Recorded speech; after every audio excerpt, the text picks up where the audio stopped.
Y bueno, informar que es la continuación de un inicio de cadena de webinars que la CENNEO va a programar de forma mensual durante este curso. En junio hicimos uno previo de COVID, ahora toca el de reanimación y próximamente ya iremos anunciando los próximos, los últimos martes de cada mes. Va a moderar este acto el profesor Max Bento. Max Bento es profesor de la Universidad de Barcelona, director del Instituto de Investigación Sanitaria de la FE, dentro de la División de Neonatología de la FE. Es presidente del European Board of Neonatology y de la Red Summit de Investigación en España y expresidente, hasta hace muy poquito, de la CENNEO. Con él tenemos mucho contacto. Es un honor para nosotros que nos presente y modere a los ponentes que van a participar en este webinar. Muchas gracias y damos la palabra a Max Bento. Hola, buenos días o tardes, porque no sabemos, habrá gente de muchos lugares. Bienvenidos a todos a este primer webinar de la Sociedad Española de Neonatología. En primer lugar, quiero darle las gracias a Martín por su amable presentación y a los organizadores por haberme invitado a moderar esta sesión tan interesante.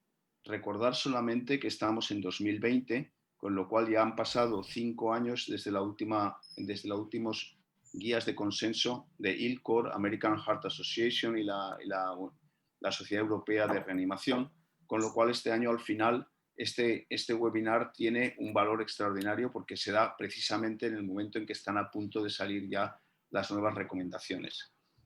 Durante este periodo de tiempo hemos tenido mucha actividad científica en los últimos años y muchas de las novedades que se han producido serán comentadas hoy por nuestros presentadores. Las sesiones están divididas en 3 apartados y que van a implicar fundamentalmente cambios como cambios en los estudios de la fisiología respiratoria de adaptación postnatal, cambios que se deducen del clampaje del cordón retardado, o sea, el permitir que haya un flujo de sangre por el cordón al bebé, incluso la introducción de algunos estudios más bien de probabilidad o feasibility trials relacionados con la posibilidad de ventilar al niño con el cordón íntegro, o también nuevas gráficas de saturación de oxígeno que, coincidiendo con el retardo del pinzamiento del cordón, veremos cómo modifican la fisiología de la adaptación postnatal. De todas formas, también al final el doctor Ceballos nos hablará de la monitorización en la sala de partos. Hay una idea que yo he lanzado en muchas reuniones y es el intento del neonatólogo de objetivizar su intervención, es decir, guiarse por datos objetivos en vez de por datos intuitivos y clínicos. Y esto se verá reflejado un poco en aquellos aspectos de la ventilación durante la estabilización postnatal que el doctor Ceballos nos explicará. Paso a presentar a los ponentes que realmente constituyen un plantel de lo que los americanos llaman Rising Stars. Son estrellas ya brillando en el firmamento de la neonatología y que vienen pegando muy fuerte y nos van desplazando a los que ya somos algo más mayores para ocupar ellos los puestos más relevantes de nuestra neonatología. Alejandro Ávila, de La Coruña, que nos va a hablar sobre la fisiología de la transición, es doctor en medicina y neonatólogo del Hospital Xeral de La Coruña y profesor asociado de la Universidad de Santiago de Compostela. Es un clásico y miembro de la sección de reanimación de la Sociedad Española de Neonatología y tiene numerosos trabajos indexados. Por lo tanto, no solo es su experiencia clínica, sino también su labor de investigación la que nos sorprende continuamente. En segundo lugar, presento a Anup Kateria. Anup Kateria, de San Diego, California, nos va a hablar sobre un tema muy interesante que es Cord Management in Non-Vigorous Infants. Anup, que es un profesor de la Universidad de California en San Diego, es también director del Instituto de Investigación en Neonatología y de la Clínica de Seguimiento Neonatal en el Hospital Sharp Mary Birch Hospital de San Diego y es uno de los jóvenes más activos en la investigación clínica en neonatología en Estados Unidos en este momento. Está inmerso en muchos ensayos clínicos de gran relevancia, como son estudios sobre el retardo del pinzamiento del cordón, ventilación con cordón íntegro, estudios sobre cafeína y lisa comparativamente con CPAP, etc.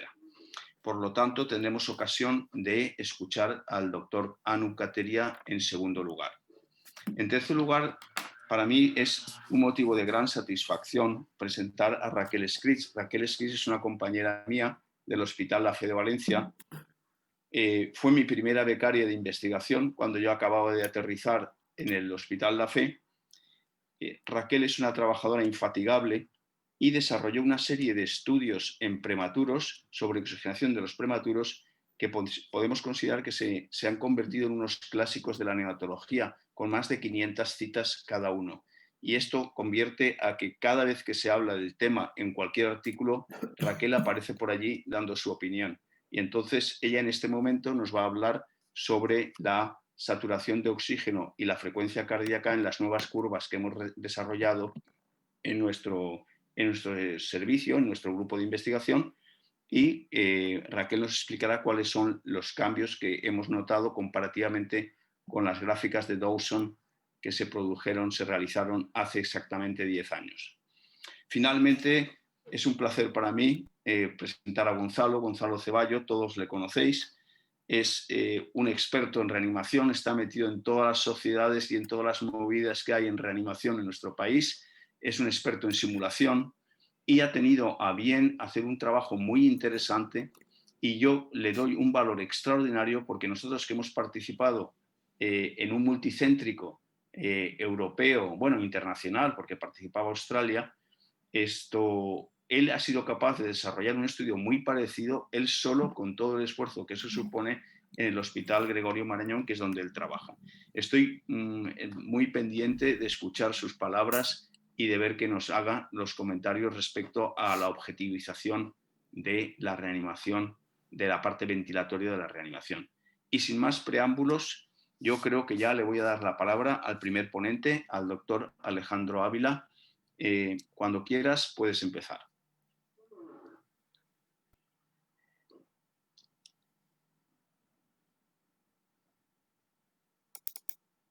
Muy bien, muchas gracias.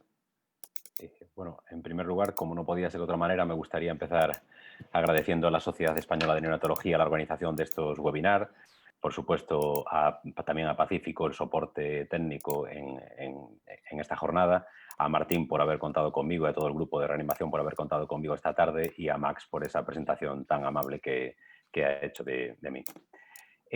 Bueno, delante de mí tengo el reto de en los siguientes 15 minutos intentar resumir lo que probablemente sea el cambio más drástico, más importante que a nivel fisiológico sufre el ser humano a lo largo de la vida, ¿no? Que es el cambio de la vida intrauterina a la vida extrauterina.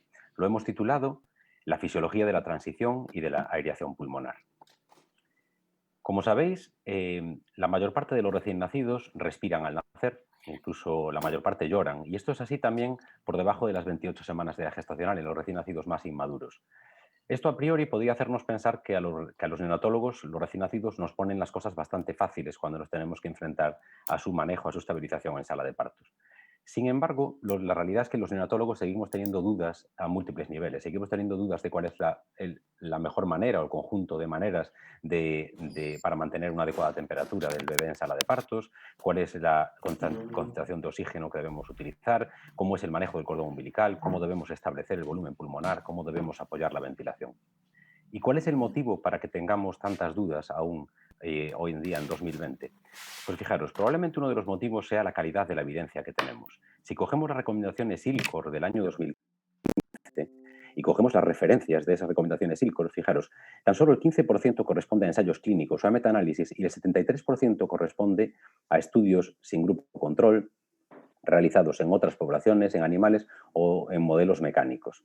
En resumen, lo que quiero decir es que tenemos mucho de esto de aquí abajo, pero muy poco de este nivel de evidencia de aquí arriba, ¿no? Y muchas de las estrategias en sala de partos se han trasladado directamente de lo que conocemos del manejo en recién nacidos horas o días después, sin tener en cuenta las peculiaridades tan importantes que tiene este momento que es la transición. Cuando esto ocurre, en medicina muchas veces es recomendable acudir a las bases fisiológicas porque nos van a dar siempre una idea de hipótesis o de ideas para qué es lo que debemos hacer. Sin embargo, tampoco la fisiología de la transición ha sido demasiado estudiada. Desde estos estudios iniciales que veis en la imagen al doctor Peter Calvert, que os recomiendo a quienes no lo conozcáis, sobre todo a neonatólogos más jóvenes, que accedáis a sus trabajos publicados entre los años 50 y los años 60 y pico, porque la verdad es que son apasionantes, veis algunos de los esquemas. Pero como decía, desde estos estudios de los años 50 hasta prácticamente los últimos años, con estudios de grupos en Australia y en el norte de Europa sobre todo, que han avanzado de nuevo, no hay tampoco demasiado conocimiento, demasiado estudio al respecto de la fisiología de la transición. Si tuviésemos que resumirla en 4 puntos o ordenarla de alguna manera, desde una perspectiva docente, la podríamos resumir en estos 4 puntos: en el inicio de la respiración, en la aireación pulmonar, en los cambios cardiovasculares y en la transición laríngea. Pero de nuevo, permitidme recalcar que es un orden un poco arbitrario y un poco desde una perspectiva docente, porque todos estos cambios tienen mucha relación unos con otros. Realmente, cuando hablamos del inicio de la respiración, no sería realmente el inicio, sería un cambio en el patrón respiratorio, porque el feto ya respira, simplemente es un cambio del patrón respiratorio discontinuo y superficial de bajos volúmenes tidal del feto a un cambio en un patrón de respiración más profunda y más continuo, que es el patrón neonatal. La aireación pulmonar, que como veremos será la base de otros cambios que se producen también a nivel cardiovascular, y ya en los últimos años le hemos dado más importancia a lo que conoceremos como transición laríngea. Bien, empezando por la situación que tenemos a nivel fetal, lo que tenemos a nivel fetal es que la circulación placentaria, el flujo placentario, entra en el feto a través de las venas umbilicales y atraviesa el conducto venoso para llegar a la circulación cardíaca. El conducto venoso tiene una peculiar morfología anatómica que hace que esta sangre oxigenada se dirija de manera preferencial hacia el foramen oval y de ahí al corazón izquierdo. De tal manera que el corazón izquierdo, esto es, las arterias coronarias y los troncos supraórticos, reciben preferencialmente sangre oxigenada que viene de las venas umbilicales.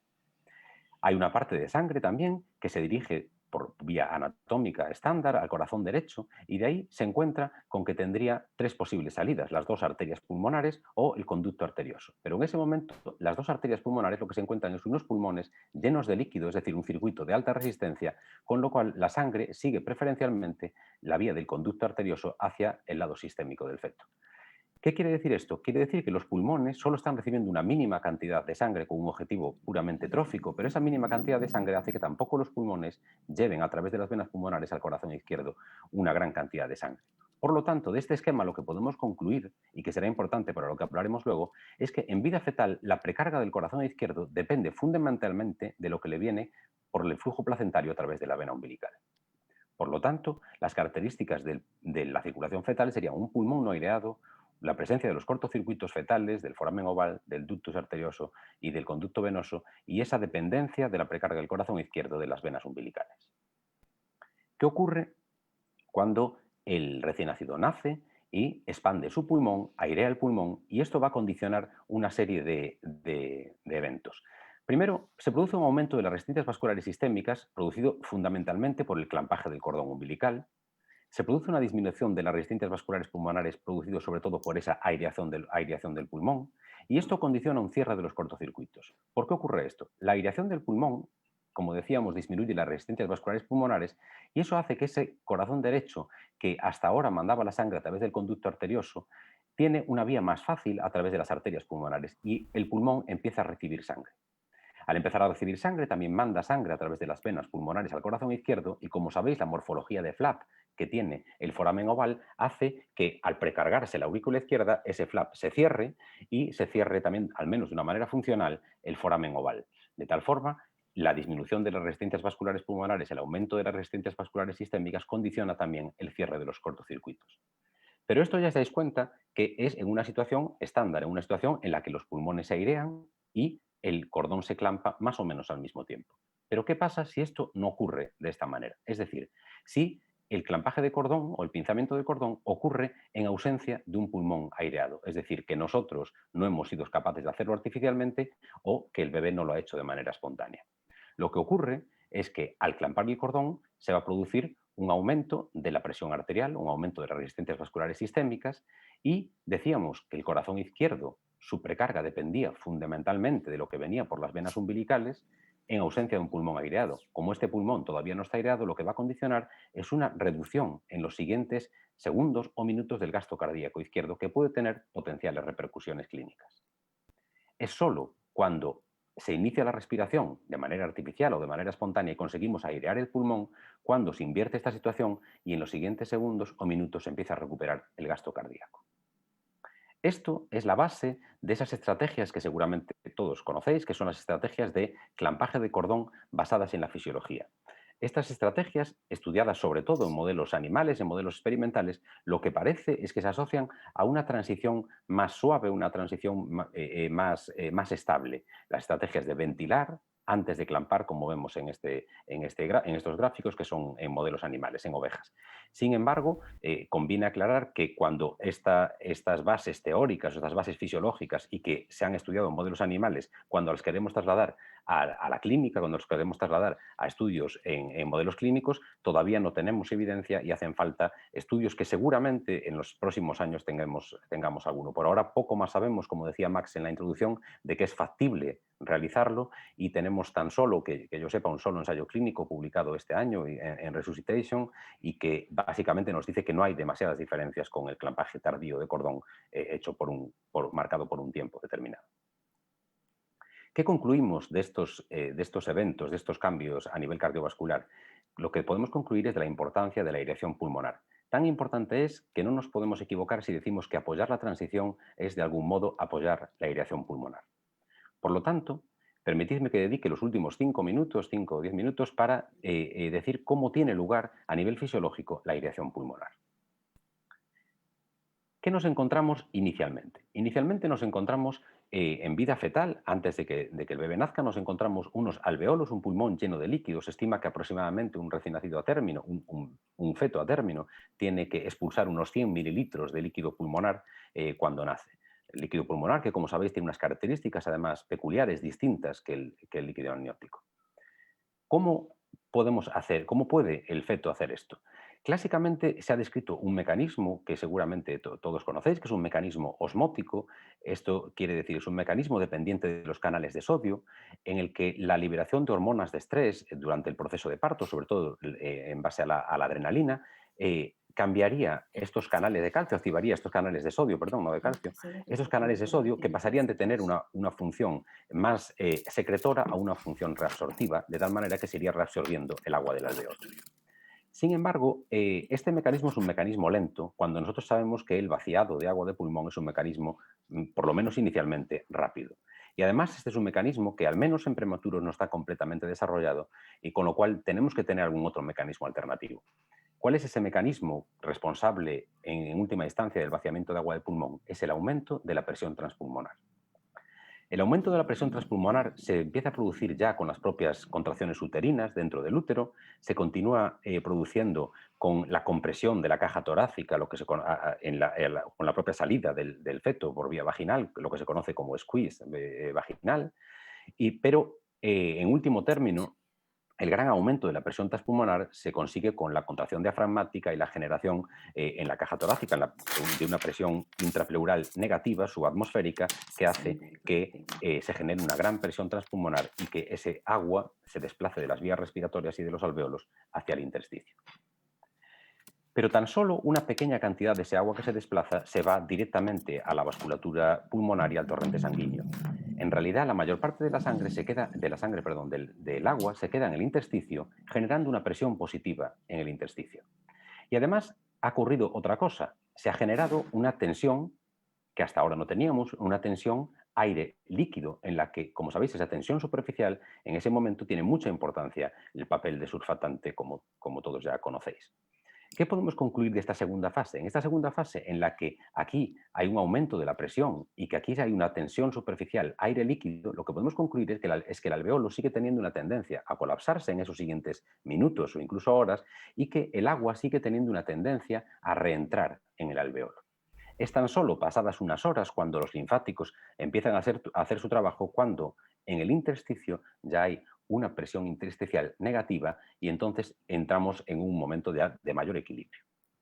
Fijaros, en estas fases, realmente estas fases nos pueden dar una idea de cuáles son nuestros objetivos en cada una de ellas y pueden ser de alguna manera la base de las nuevas estrategias o de las estrategias que queremos estudiar para el manejo de los recién nacidos en sala de partos.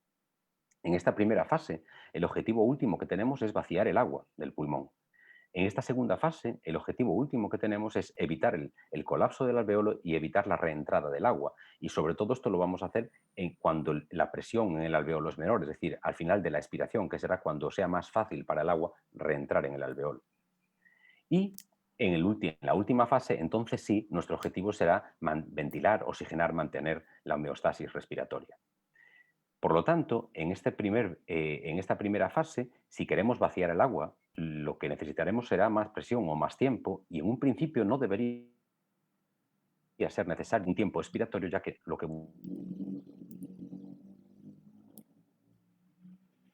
buscamos no es buscar cuenta de esas estrategias que se estudiaron en los últimos años de la insuflación sostenida, entre otras.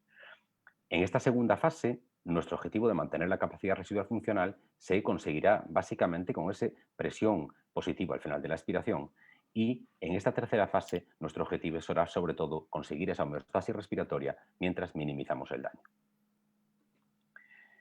En los últimos años, además, hemos conseguido establecer también cierta importancia del papel de la laringe. ¿Y por qué solo en los últimos años? Porque cuando uno revisa este tema, los artículos son sobre todo pues, del 2017-2018 en adelante. Y esto tiene sentido porque es solo cuando hemos dejado de alguna manera de intubar a muchos recién nacidos en paritorio de manera, digamos, profiláctica o de manera rutinaria, cuando nos hemos empezado a dar cuenta de la importancia de la laringe, porque si nos queremos manejar de una manera no invasiva, necesitamos que la laringe permita el paso de aire al pulmón. ¿Y qué ha ocurrido cuando empezamos a estudiar la laringe? Ha ocurrido que nos hemos dado cuenta de que la laringe en vida fetal tiene un patrón completamente distinto al que tiene en vida postnatal. La laringe, la glotis, en vida fetal, ante una apnea del feto, se mantiene cerrada para evitar la pérdida de líquido pulmonar que tiene una función trófica del pulmón. En cambio, en vida neonatal, en vida postnatal, cuando se produce una apnea, la laringe se mantiene abierta. ¿Y qué es lo que marca el que se produzca este cambio en el patrón de la laringe? Lo que lo marca es el inicio de la respiración espontánea. Fijaros, cuando esto se ha estudiado, lo que vemos, por ejemplo, en estas gráficas en la que se está iniciando una insuflación sostenida y en la que vemos que inicialmente no entra nada de aire en el pulmón, pero es solo cuando el bebé inicia la respiración espontánea cuando es capaz el aire de entrar en el pulmón. ¿Qué concluimos de esto? De la importancia de la estimulación de la respiración espontánea. Es decir, que no todo consiste en poner nuestros dispositivos de presión positiva, sino que sigue teniendo importancia la estimulación de la respiración espontánea en el recién nacido, porque eso puede marcar el éxito o el fracaso de nuestras maniobras de ventilación. Por lo tanto, como conclusiones, permitidme que concluya que el conocimiento de la fisiología de la transición es importante para establecer nuestras maniobras en sala de partos, que la aireación pulmonar es el paso fundamental en la transición, que apoyar la transición de alguna manera es apoyar la aireación pulmonar, que la aireación pulmonar podría marcar el momento idóneo del pinzamiento de cordón y que seguramente en los próximos años tengamos algunos datos clínicos a este respecto, y que el inicio de la respiración espontánea cambia el papel de la laringe y que puede marcar, por tanto, el éxito o el fracaso de nuestras maniobras de ventilación con presión positiva. Siempre me gusta acabar las presentaciones con una foto. Esto muchos ya lo conocéis, es la Torre de Hércules en la ciudad donde vivo y donde trabajo, que es A Coruña, que es el faro más antiguo en funcionamiento del mundo. Es un faro romano, patrimonio de la humanidad desde el año 2009. Hay muchas leyendas en torno a la Torre de Hércules, ¿no? A mí quizás la que más me gusta es aquella que dice que Hércules llegó a las costas de Galicia en barca tras haber derrotado a Gerión en una batalla, y que enterró en este punto de A Coruña, enterró la cabeza de Gerión, y que sobre ese punto de enterramiento se construyó la Torre de Hércules, ¿no? Y si me permitís la analogía, ¿no? Lo que yo concluyo con esto es que tras grandes batallas vienen grandes victorias y que tras esas victorias se construyen cosas tan bonitas como la Torre de Hércules. Bueno, ahora estamos librando una batalla que hace que esta sesión la tengamos que tener a esa distancia, no como nos gustaría, que es dándonos la mano y viéndonos las caras todos, que es como lo que querríamos hacer, pero estoy seguro que también de esto saldrá una gran batalla y construiremos algo, no sé si tan bonito como la Torre de Hércules, pero seguro que muy bonito. Muchas gracias a todos. Muchísimas gracias, Alejandro. Creo que va a tu presentación, que ha sido muy ajustada al tiempo, lo cual te agradezco porque no era fácil, va a suscitar muchas preguntas. Recuerdo a los oyentes y videntes, porque son videntes también, que por favor nos manden todas sus preguntas al buzón de preguntas que existe a este efecto. Bueno, pues a continuación paso al segundo ponente. El segundo ponente, Anup Kateria, va a hablarnos sobre la ventilación con el manejo del cordón en pacientes no vigorosos.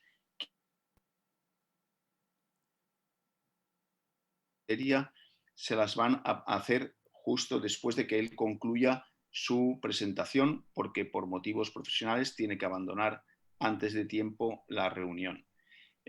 Anup, I just explained people that the questions that are addressed to you should be done while you are speaking, and then you will answer them after you finish your presentation. So please, the floor is yours, and you can start with your presentation. Great. Well, thank you so much, Professor Venta, for inviting me to speak. And the talk by Dr. Avila definitely helps set this stage for my topic that Professor Vento asked me to discuss, which is the cord management for the non-vigorous newborn. So I have no financial conflicts to disclose, and I will be talking about some of our funded research.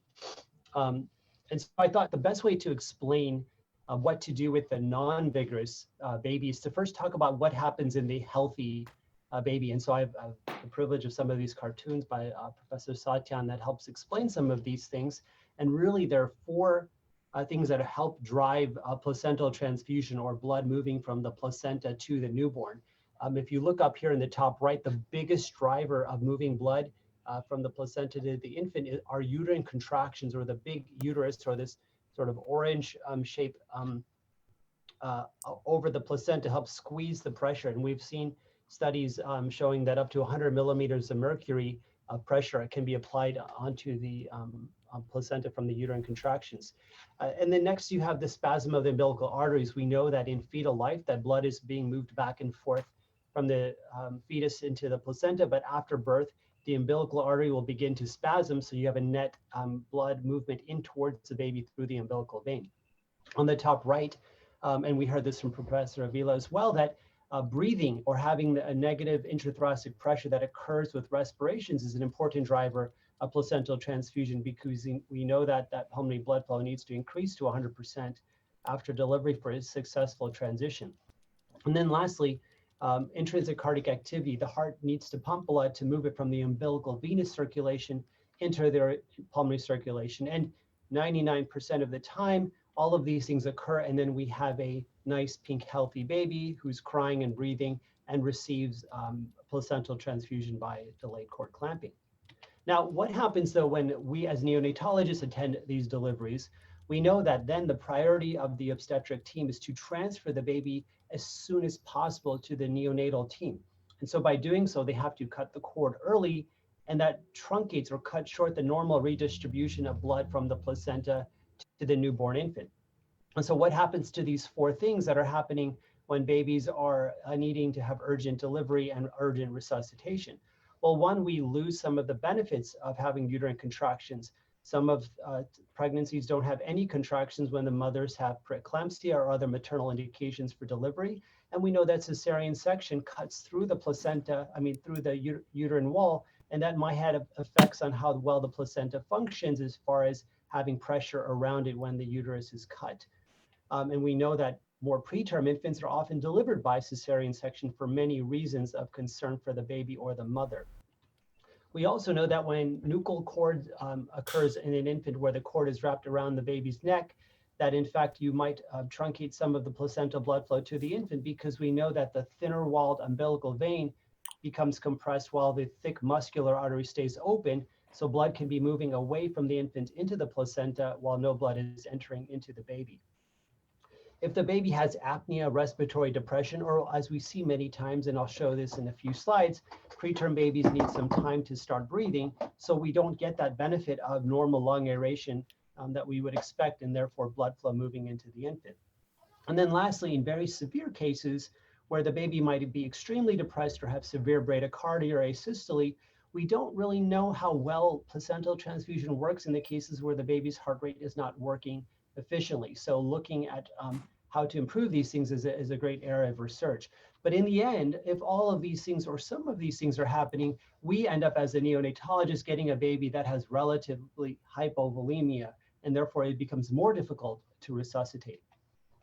And so many people and organizations have acknowledged, just here in the United States, our big committee of ACOG, or the American College of Obstetrics and Gynecologists, realize that this is an area for research, and we need to know what to do with babies that need immediate attention at birth, and whether it is necessarily good for these babies to receive immediate clamping, or should we do delayed cord clamping or resuscitation on the cord, or whether cord milking may have a unique benefit. And we know that the sicker, non-vigorous babies are going to have poor outcomes. So we know that babies that have higher SNAP scores or CRIP scores, which are a marker of taking APGAR scores or how much resuscitation they need at birth, these babies are more likely to have IVH or brain bleeding or death. And we've seen this time and time again. So we have this great intervention, delayed cord clamping, that's being selectively not used in the sickest infants that might have the potentially the best benefit. And we see this in every guideline that's being published to date, whether it's ACOG here in the US, or ILCOR, the international guidelines, EAPM that's in Europe, SOGC in Canada, or World Health Organization for developing countries. They all say to do delayed cord clamping, but only when it's feasible, only when the baby is well enough to not need resuscitation or ventilation. And so this is the challenge for us, is we're not applying it to the sickest infants. So what options are there? Well, for this talk, for the purposes of time, I'll be talking about resuscitation within the intact cord.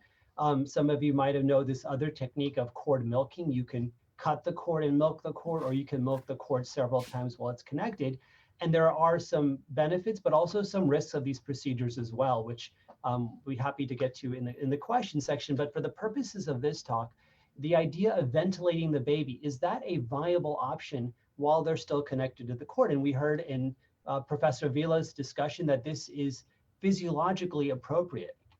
Well, what does this look like? So this is a baby born at 28 weeks that was in one of our studies that received ventilation on the cord. And you can see here that the baby is on a little table and the umbilical cord is still connected to the placenta. And then we're briefly attaching a mask and giving CPAP as well as intermittent positive pressure ventilation during delayed cord clamping. So we've been able to show that this is feasible, and you can see whether or not the baby is having gas exchange using a colorimetric CO2 detector here.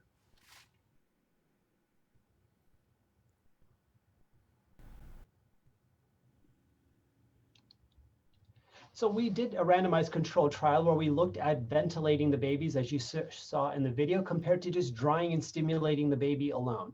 And what we found in this study, there was actually no difference in any of the neonatal outcomes with drying and stimulating the baby or providing CPAP or positive pressure for 1 minute of life. And in fact, there were no delivery room changes. We looked at the amount of administered oxygen, the oxygen saturations, everything was identical.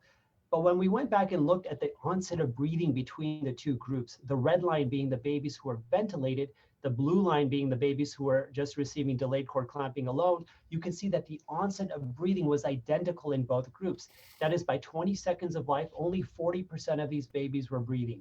By 40 seconds of life, you have 70% of these babies breathing. And by 60 seconds, 90% of these infants were breathing. So in the end, it illustrated that preterm babies need more time to have the onset of breathing compared to what we see in full-term babies. And this gets into how do we apply resuscitation on the cord for these infants compared to, say, full-term infants. And so There have been a number of studies that have looked at preterm babies in addition to ours. So just reviewing some of these trials, the first one that was done out in England by Dooley's group compared babies less than 32 weeks who received immediate cord clamping compared to doing a 2-minute delay, and they provided ventilation if needed. And in their trial, they showed no difference, which is sort of surprising when you compare delay clamping to immediate cord clamping. There was a suggestion for less death. But one of the challenges, which gets into why this is not easy to do, is that when you looked at the number of babies that actually received 2 minutes or more of delayed cord clamping, it were only 59%. In fact, most of the babies received either less than 2 minutes or less than 20 seconds in the group that was randomized to delayed cord clamping. Comparing that to all the babies virtually that were assigned to early cord clamping or immediate cord clamping received the assigned intervention. This becomes a problem, as we'll talk about, with doing randomized trials, which is, can you ensure that the babies receive the intended duration of delayed cord clamping? And they follow these babies out to 2 years of age. And when they combined death or adverse neurodevelopmental outcome, there was a suggestion of some improvement in neurodevelopmental outcomes at 2 years of age. Now, there were a number of issues with a high dropout rate and a combination of different surveys and Bailey scores, but it suggests that there could be benefit in doing delayed cord clamping out to 2 years. But again, keeping in mind that a big number of these babies did not receive the assigned intervention. Now, there are ongoing trials currently going on, one here in the United States done by John Catwinkle and Karen Fairchild, looking at babies less than 30 weeks of age, and they'll be randomized to either delayed cord clamping for 30 seconds if not breathing, or 60 seconds if they actually are breathing in the control arm. And then in the intervention arm, they're looking to go out to 90 seconds of delayed cord clamping and starting ventilation by 30 seconds of life. And in this study, they're looking to reduce all-grade IVH. Another study that's been going on for some time now out in New Zealand by Mike Meyer's group is comparing babies who aren't breathing at birth, and then at 15 seconds of life, they get randomized to either getting an additional delayed cord clamping for 50 seconds or ventilating the baby for an additional 50 seconds. And they're looking at reducing blood transfusions in that study. So 2 ongoing preterm trials. And then in Italy, Simone Pratisi is comparing cord milking to delayed cord clamping out to 3 minutes in babies less than 32 weeks of life. And so this study is still the only study I know to date that's still studying cord milking in small babies, but they're looking to reduce the frequency of mortality, severe IVH, and BPD in 200 babies. And this study has been ongoing, although it's slightly slow due to the pandemic, but they're still enrolling babies in a number of Italian centers shown here. Now, there is a planned study that should be starting pretty soon by Ian Tapassin, led by Ronnie Knoll, who did a pilot study looking at a physiologic-based approach, which is rather than looking at the time to clamp the cord, why not establish a, quote, physiological endpoint and then clamp and cut the cord? And so this study is using a device, they've called it the Concord Trolley, which is quite a large, as you can see, a device here that does respiratory function monitoring. And what they're aiming to do is clamp the cord when the baby is defined as stable, which is when the baby has a heart rate above 100 beats per minute, an oxygen sat greater than 90% per minute, and looking at a number of different monitoring devices, looking at tidal volume, et cetera, to be able to say, well, this now the baby has established full breathing and we can clamp and cut the cord. And they're comparing that to early cord clamping by 30 to 60 seconds of life in 700 infants. And so these studies will give us more info on how physiologic-based approach or ventilation on the cord will sort of be compared to early cord clamping or cord milking as shown in the other studies. Now, when we compare a preterm infant, it's important to remember a number of things, is that preterm infants, as I said earlier, are always going to have poor respiratory efforts. Yes, some babies might be crying or breathing, but many babies need time to establish breathing. And so there's a number of reasons for this. One is that they're commonly delivered by cesarean section. And what that means is these babies often may not get labor, the benefit of a catecholamine surge, and poor clearance of lung liquid. And when you combine that with the fact these babies have weak intercostal muscles and diaphragmatic muscles and poor respiratory effort, many of these babies need more time to breathe, as we showed in our pilot study.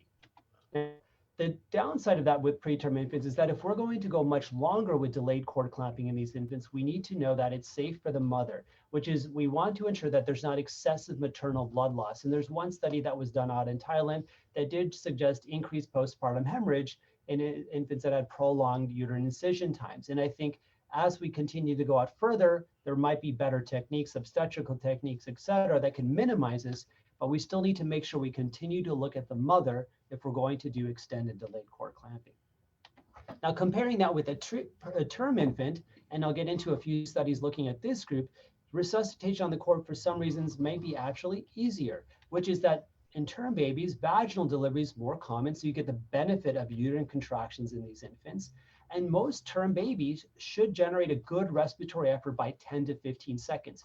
If those babies are not breathing, then there's something pathological going on, which is they might have acidosis or hypovolemia. And we see this all the time when we attend full-term births. If those babies aren't crying right away, we're much more aggressive with providing ventilation, oxygen, even earlier intubation in very depressed babies. Now, on the flip side, we know that if we are going to do delayed cord clamping or resuscitation on the cord for a long period of time, vaginal births are very safe. You can go for 5-10 minutes, and lots of data has suggested that there's no increased harm to the mother, no increased postpartum hemorrhage, as shown by the McDonald-Cochrane reviews time and time again. And so with that being said, there are a few trials out there. The biggest one that was recently published by Ola Anderson that did some work in Nepal looked at late preterm and term infants and randomized them to early cord clamping or delayed cord clamping for greater than 3 minutes. And they were able to provide resuscitation when needed. And in this study, they showed a number of physiological benefits, no clinical outcome differences, but babies who were connected to the cord for 3 minutes or longer had a lower heart rate, but higher SpO2, suggesting maybe there's some cardiac output differences here with increased preload, et cetera. But more importantly, they had higher oxygen saturations, as well as higher APGAR scores. They also demonstrated that these babies had a shorter time to establish regular breathing when they were connected to the cord compared to when it was clamped and cut early. So this is the first sort of not only resuscitation on the cord study that's powered for looking at some of these differences, but also done in a developing country, which was quite remarkable. One of the challenges, though, again, getting back to compliance, which is a number of the babies, again, that were allocated to the intervention. Out of the 134, 69 of them did not receive delayed cord clamping. And the reasons are shown here, whether it was just from prenatal concerns, from meconium fluid, poor crying or breathing, needing resuscitation, the concern that the baby should just get moved over to the warmer. These are babies, again, that might benefit from this, but it's very challenging to do this. And here are the readings they show. They showed the improvements in saturations in the blue arm with delayed cord clamping compared to early cord clamping. And we also did a pilot study that showed very similar results like this that I'll show here in the next slide. Here are increased heart rates shown with the early cord clamping group compared to the delayed cord clamping group, suggesting again, maybe this increased blood volume might lower the heart rate because the heart does not need to pump as fast with the increased blood volume. Comparing their data to our study that we did in 60 term babies that needed resuscitation, you can see here that similar improvements in oxygen rate. So all this to be said, there is some physiological, but we have yet clinical differences with an ongoing trial in near-term infants done by Doug Blank out in Melbourne. We'll look at doing delayed cord clamping with an end-tidal CO2 to continue it for an additional minute after his UC colorimetric CO2 changes. And so this is another physiological endpoint that they're trying to show an improvement in heart rate, but again, might illustrate the benefit of keeping those term babies that aren't breathing connected on the cord longer. Now, so for the last part of this talk, I wanted to talk a little bit about feasibility, because I think doing research and doing it under study protocol is great, but how do you actually implement it? And so one of my research assistants did a drawing while we were in the operating room, and you can see here, and again, this is our setup here in the United States. It's very different in other countries, but here we have two obstetricians, an obstetrician tech that helps with the surgery, and then we have either a respiratory therapist or a nurse that's helping here with assisting the ventilation portion of the infant. So there's not a lot of room here to do a lot of interventions for the baby. Typically, we have 3 or 4 people that help with our preterm infants, and here it's very difficult to get more than 1 or 2. It becomes even harder here, shown on the second side of the screen, when the infant's delivered by vaginal birth, because here you have the mother, she's in these stirrups where her legs are up, and the bed is wheeled between the mother's leg as the OB obstetrician delivers the baby, and then we have to find a way to squeeze in there while the obstetrician steps out to be able to then provide resuscitation on the cord when needed. So there's even less room here to be able to provide a lot of support. And what we did is in our study, when we did those 60 term babies, we asked providers and parents, what was this like? Because we had seen prior research out of England that said this is very good, everybody really likes it. But in the United States, it wasn't as accepted, meaning people found this very challenging. When we looked at impeding care or providing resuscitation, while some of them, in fact, over half of them thought it was fine, some of them had slight to moderate concern. On the flip side, the parents liked it, which affirms the benefit of if you resuscitate the baby while the parent is there, they actually can see the baby, see what's going on, and feel more connected. But it becomes challenging, I think, on the provider side. And part of that, I feel like, are the logistics. These, again, are two drawings comparing what is being done in England, which is where these LifeStart trolleys have started, compared to here in the United States. In England, they don't break the bed down, meaning the mother, as she's delivering, the bed still remains flat. And in the United States, whether it's our hurry up, rushing mentality, the moms immediately are put in these stirrups where they push against the stirrup to help push the baby out.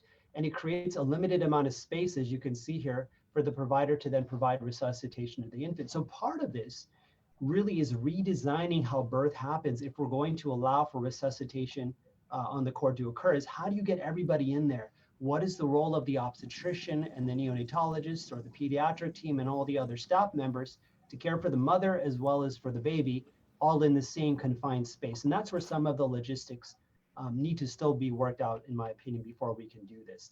And so when we think of practical considerations, and again, we heard a lot about the physiology on the last talk, so I won't talk about this slide too much.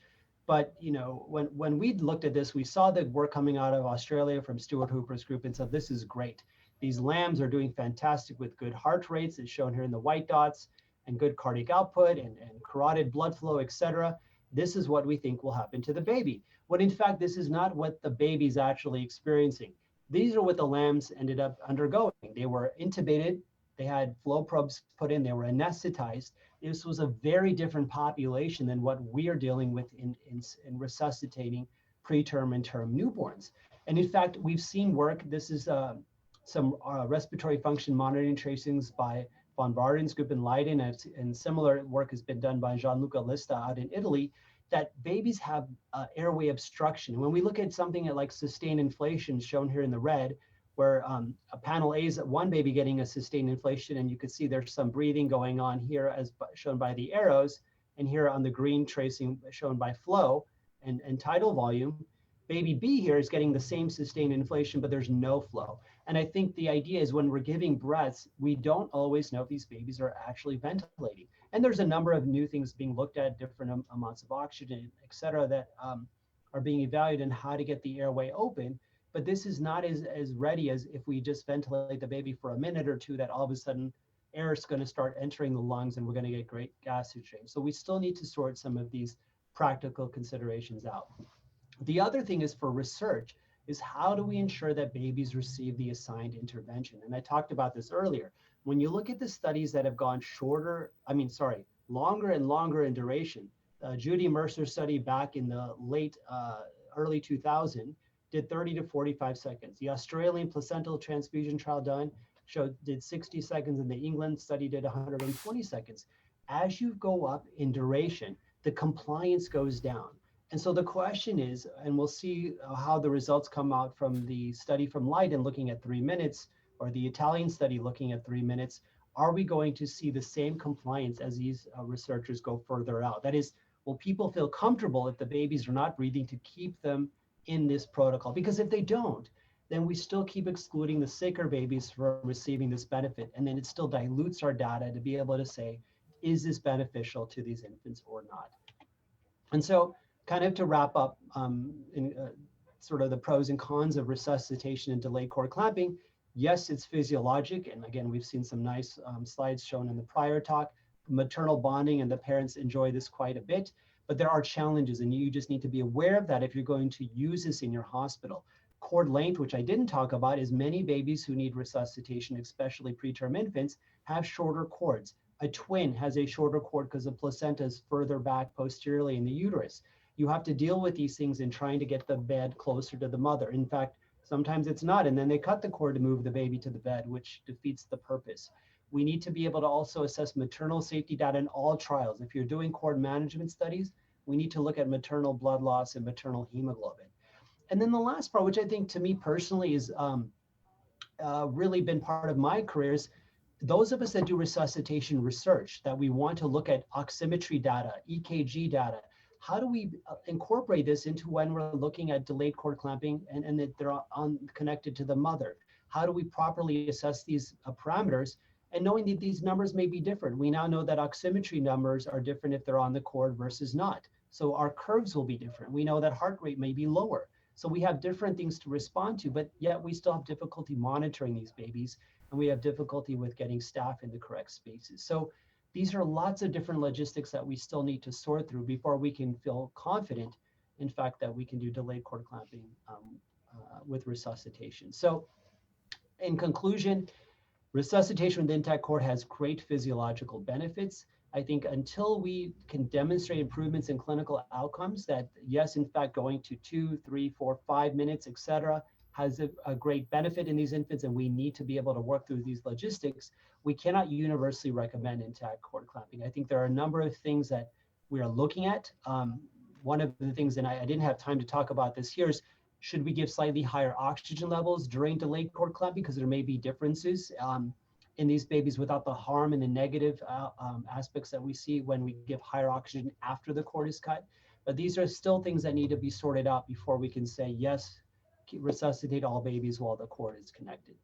And so with that, just thank you to our funders and our wonderful research team and collaborators that help us make this possible. And again, for the organizers, thank you again.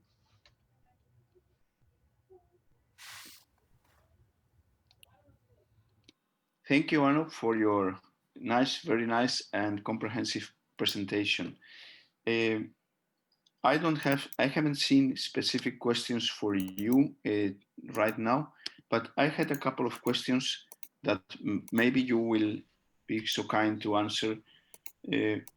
Well, we see that despite the physiological basis, ventilation with delayed cord clamping has been not giving us the results that we expected after studying carefully the physiology of mammals, And the question is, where do you think is the problem? Is we are not choosing the right patient? Are we not doing the right thing in the delivery room? Perhaps medication given to the mother has more time to reach the baby and is affecting the baby. What do you think could be the problems that make not this tendency to not really improving? It seems like tactile stimulation is really what works, and the rest is like a big setup that doesn't conclude anything, Yeah, no, that I think the last thing you said was probably the most important, which is many people say, I didn't talk about this in my talk, but we've shown that cord milking, for instance, in very preterm babies is not safe, that there's increased brain bleeding. And people have said, well, what do we do now?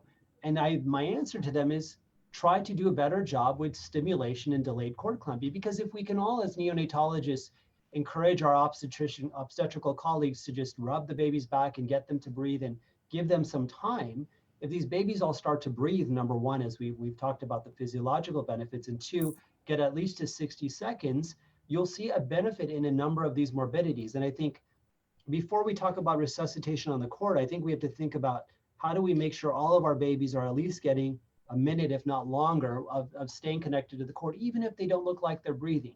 I think the idea of other studies that have not shown a benefit, some of it is like I talked about, not getting enough power and babies adhering to the treatment. The Australian study, in my opinion, should have been able to show other morbidity benefits, but 25% of the babies were too sick to receive delayed cord clamping, and those were probably the sickest babies that had IVH death and other morbidities. So I think it's a combination, but I think the take home is what you're saying.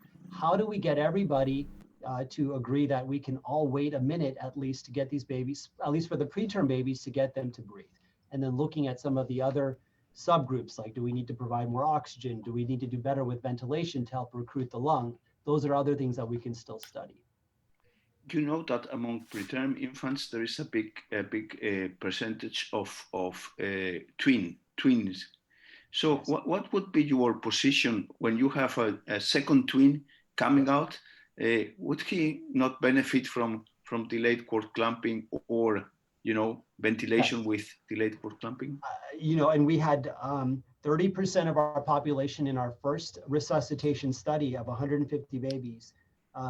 30% of them were twins. And what we did in that case, because we only had one bed, is we delivered one, and then we did the resuscitation, left the other baby in there. And then when that baby received a minute or longer, then we clamped and moved the baby over to the neonatologist, and then did the second baby sort of in order, not to deliver them kind of quickly, but one at a time. And that's probably the best approach for twins as far as doing multiples.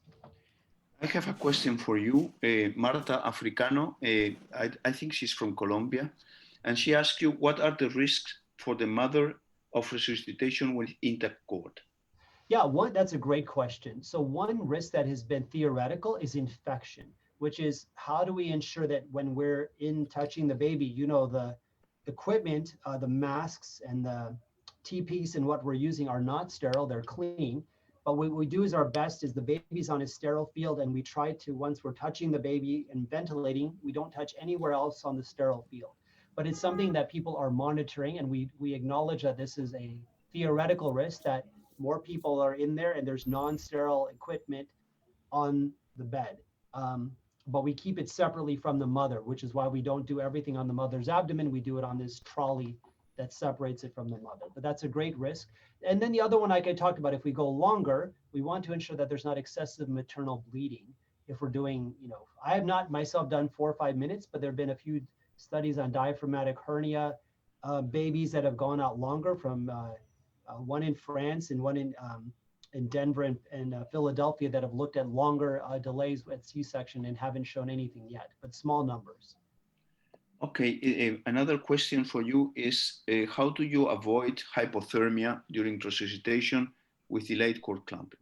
Great question too. So early on, we were seeing some hypothermia, and it was two things. One was external losses because of the babies being in the cold operative field. So we added a chemical mattress below the baby. And the other one was we were using cold air, because we used, initial studies we used was room air. I think now people are looking at a little bit of oxygen, obviously a lot of your work involved in that. Now we're using humidified gas to help keep the baby warmer, and our temperatures have been better since doing that. But it's an important point that we have to maintain keeping the babies warm in the operative field. And the last, I think that's the last, and we will let you take a breath here.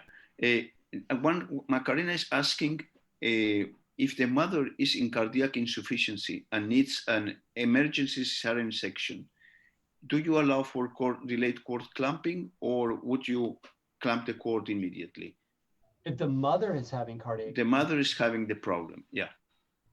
Yeah, that's obviously an unfortunate case. I would still advocate, possible, trying to do a delay as long as you can. If it's a full-term baby, I'll be honest, and this is not the point of my talk, I would probably say try to delay, and if you can't, do a couple slow cord milkings in the term baby, because there's been no harm in any of the studies done to date with those cases. I still advocate, in my own personal opinion, that if you can't do a delay and you've given the baby enough time, that there are situations where cord milking can still be used, and we're still studying that in other projects. Yeah. Well, I think there are more questions for you. I'm sorry, but Santiago asks you why humans have standardized immediate cord clamping while other mammals protect it. Oh, great question. Why did we even get to this point?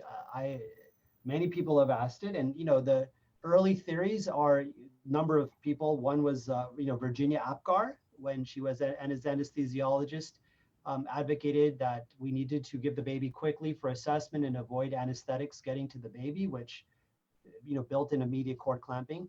The other big proponent was the management of third stage of labor, thinking that clamping the cord will and traction was part of avoiding postpartum hemorrhage. all of these things have no science or evidence behind it, but that's, you know, before obstetricians and doctors, when midwives would deliver infants, there was no early cord clamping, and we just, without evidence, became the standard of care, which is unfortunate. And we're slowly undoing that with the research now the other way. Anup, I heard a theory about clamping the cord early that was, once the RH factor was discovered, that it could kill the baby. Some people thought that by clamping the cord, the antibodies wouldn't reach the baby. Well, this is another story too.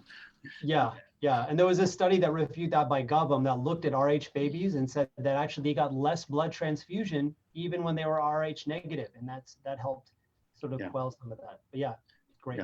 ¿Hay alguna pregunta de los ponentes? ¿Alguna pregunta de los ponentes? ¿Alguno le queréis hacer alguna pregunta? Pues en ese caso, thank you. We are done. Anup, thank you very much. I look forward to seeing you. Bye-bye. Thank you so much. Have a nice day. Have a nice day. Bueno, y a continuación vamos a pasar a la siguiente presentación. La doctora Raquel Scritch nos va a hacer nos va a presentar su ponencia sobre una nueva gráfica de saturación de oxígeno con retardo del pinzamiento de cordón. Raquel, cuando quieras.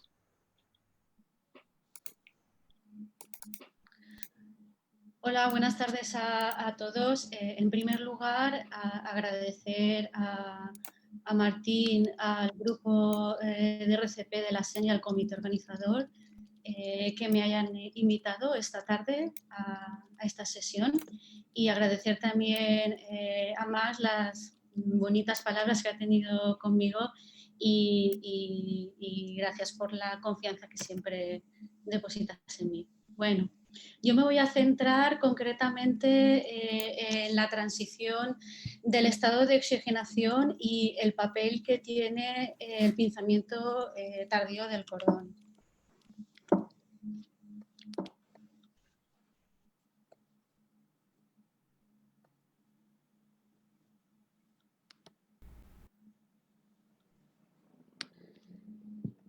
Como ya saben, durante la vida fetal la presión parcial de oxígeno en el feto es mucho más baja que en la madre. Esto tiene su papel importante porque va a permitir que el oxígeno difunda desde la madre hacia el feto, y además este estado de hipoxia relativa va a dar lugar a la activación de una serie de genes tan importantes para funciones como el crecimiento vascular, la proliferación en general y la apoptosis. Tras el nacimiento del recién nacido y con el inicio de la respiración, se va a producir un aumento de la presión parcial de oxígeno y, por tanto, de la saturación de oxígeno en los primeros 10 minutos de vida. Tradicionalmente,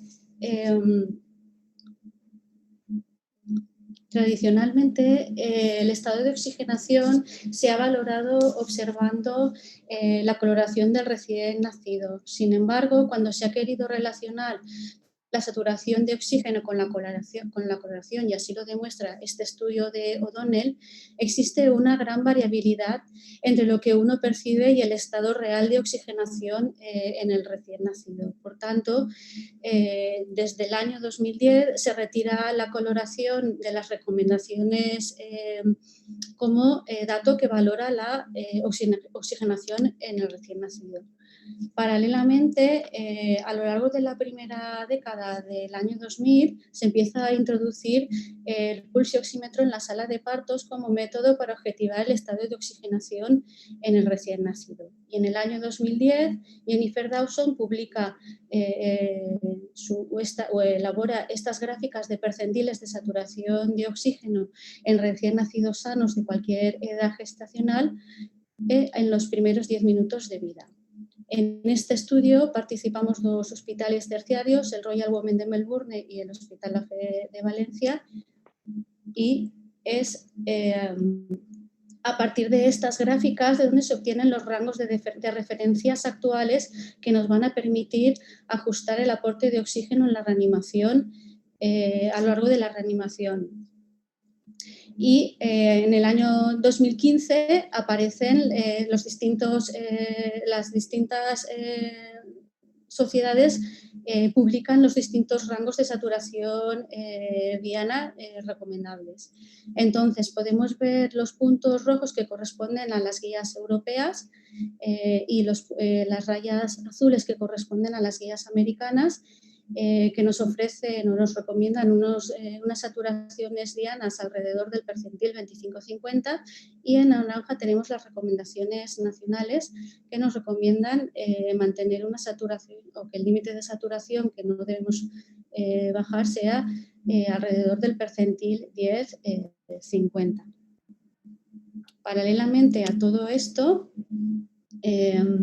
hemos ido viendo cómo se ha introducido el pinzamiento de cordón en las guías, y ya a partir del año 2015 se recomienda retrasar en el recién nacido que no requiere reanimación y retrasar el pinzamiento del cordón. Sabemos que en el estudio original de Dawson, tantos nuestros datos, que en aquel momento no hacíamos retraso del pinzamiento de cordón, como los datos de los australianos, que tampoco realizaban pinzamiento de cordón.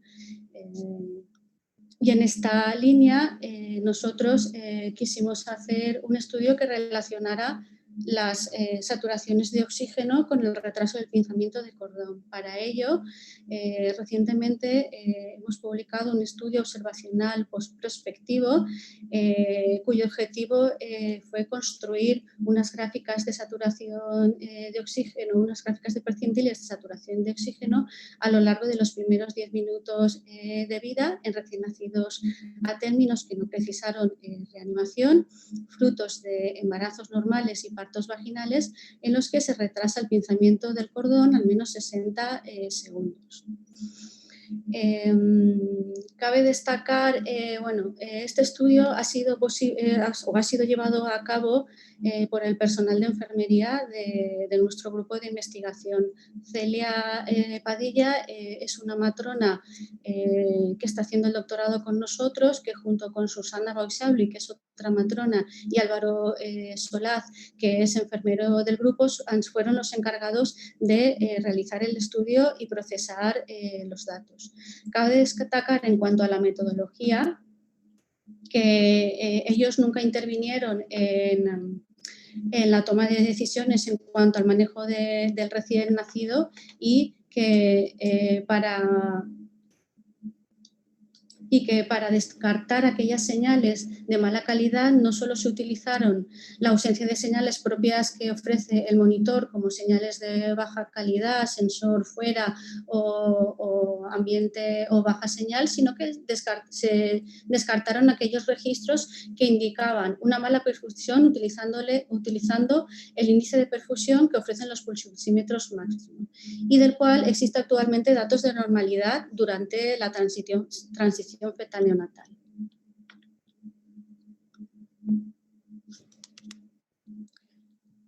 En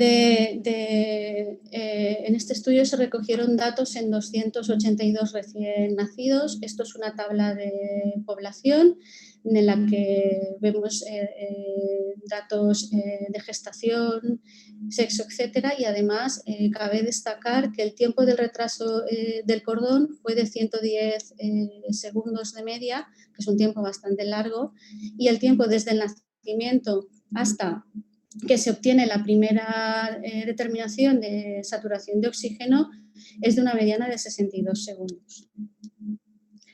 Aquí tenéis la gráfica de saturación que obtuvimos. Nuestros datos están en azul, comparada con los datos de Dawson, que están en negro. Tenemos datos aquí del percentil 10, del percentil 50 y del percentil 90. podemos ver cómo en los primeros 5 minutos de vida las saturaciones de oxígeno de nuestro estudio son significativamente superiores comparadas con las de Dawson. Como veis, son unas curvas para posteriormente igualarse. Como veis, son unas curvas mucho más suaves comparadas con las de Dawson.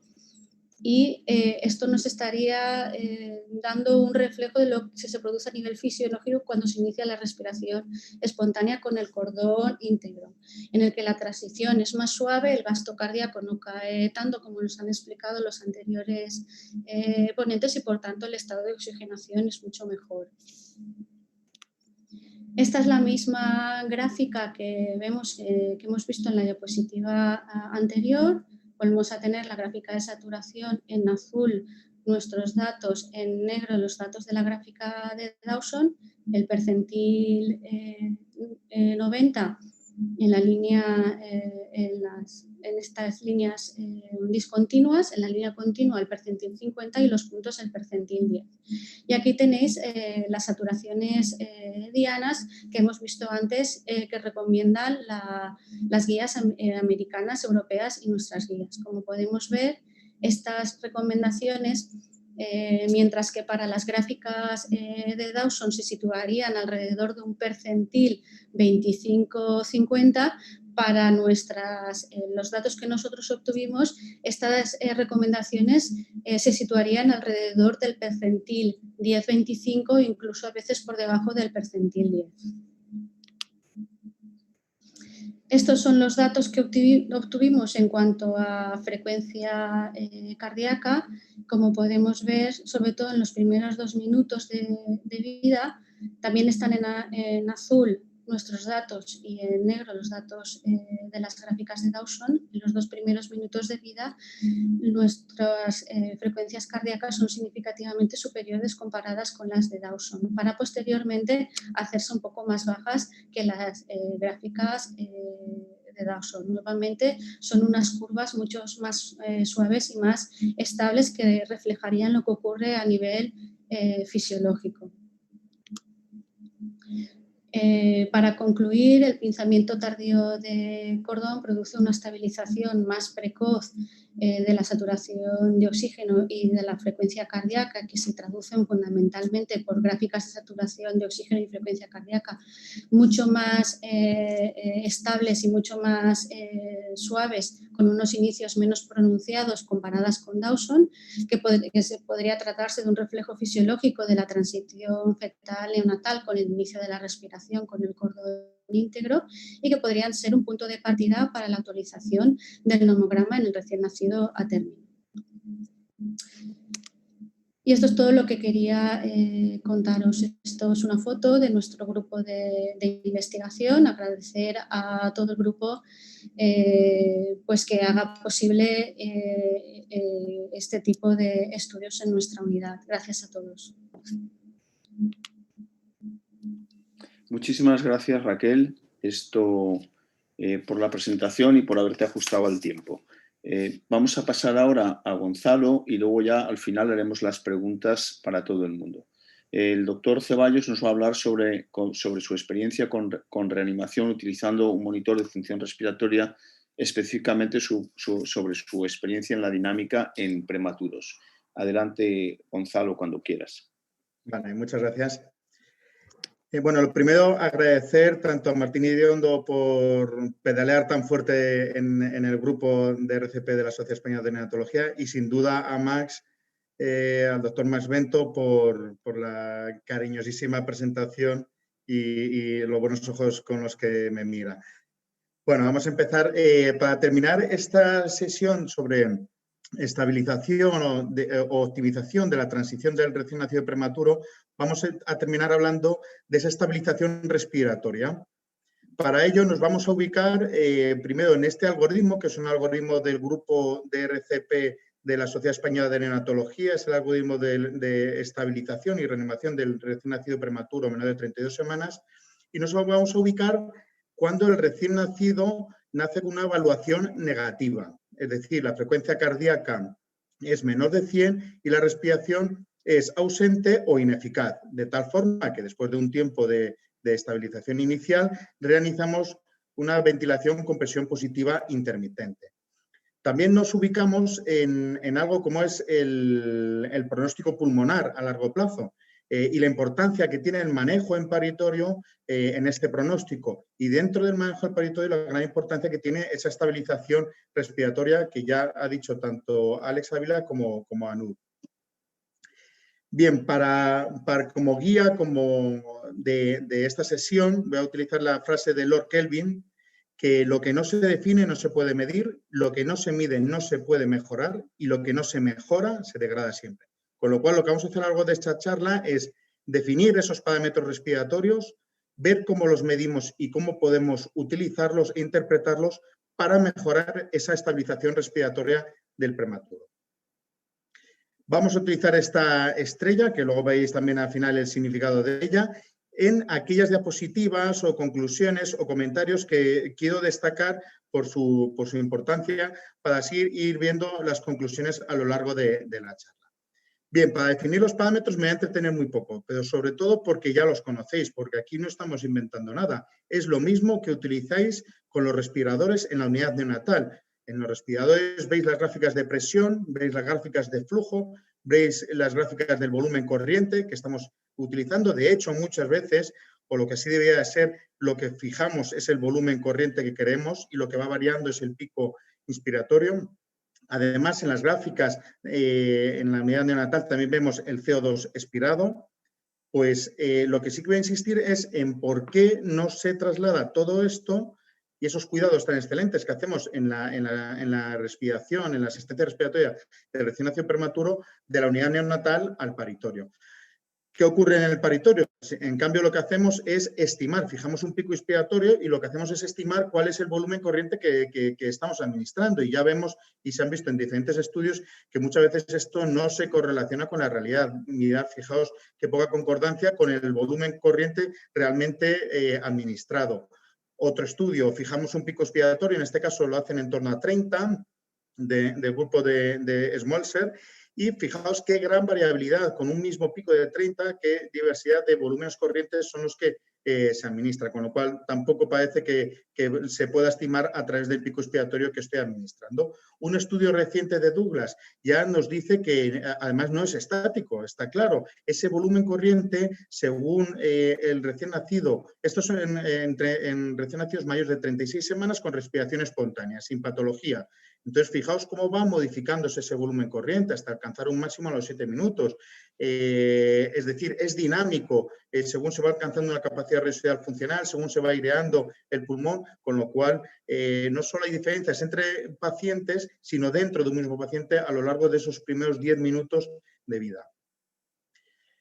Y fijaos, esta mayor variabilidad es en torno a los primeros 2 minutos, donde se pueden detectar volúmenes corrientes entre 0,2 mililitros por kilo a 24,2 mililitros por kilo, con lo cual eso nos habla de la importancia de poder monitorizarlo.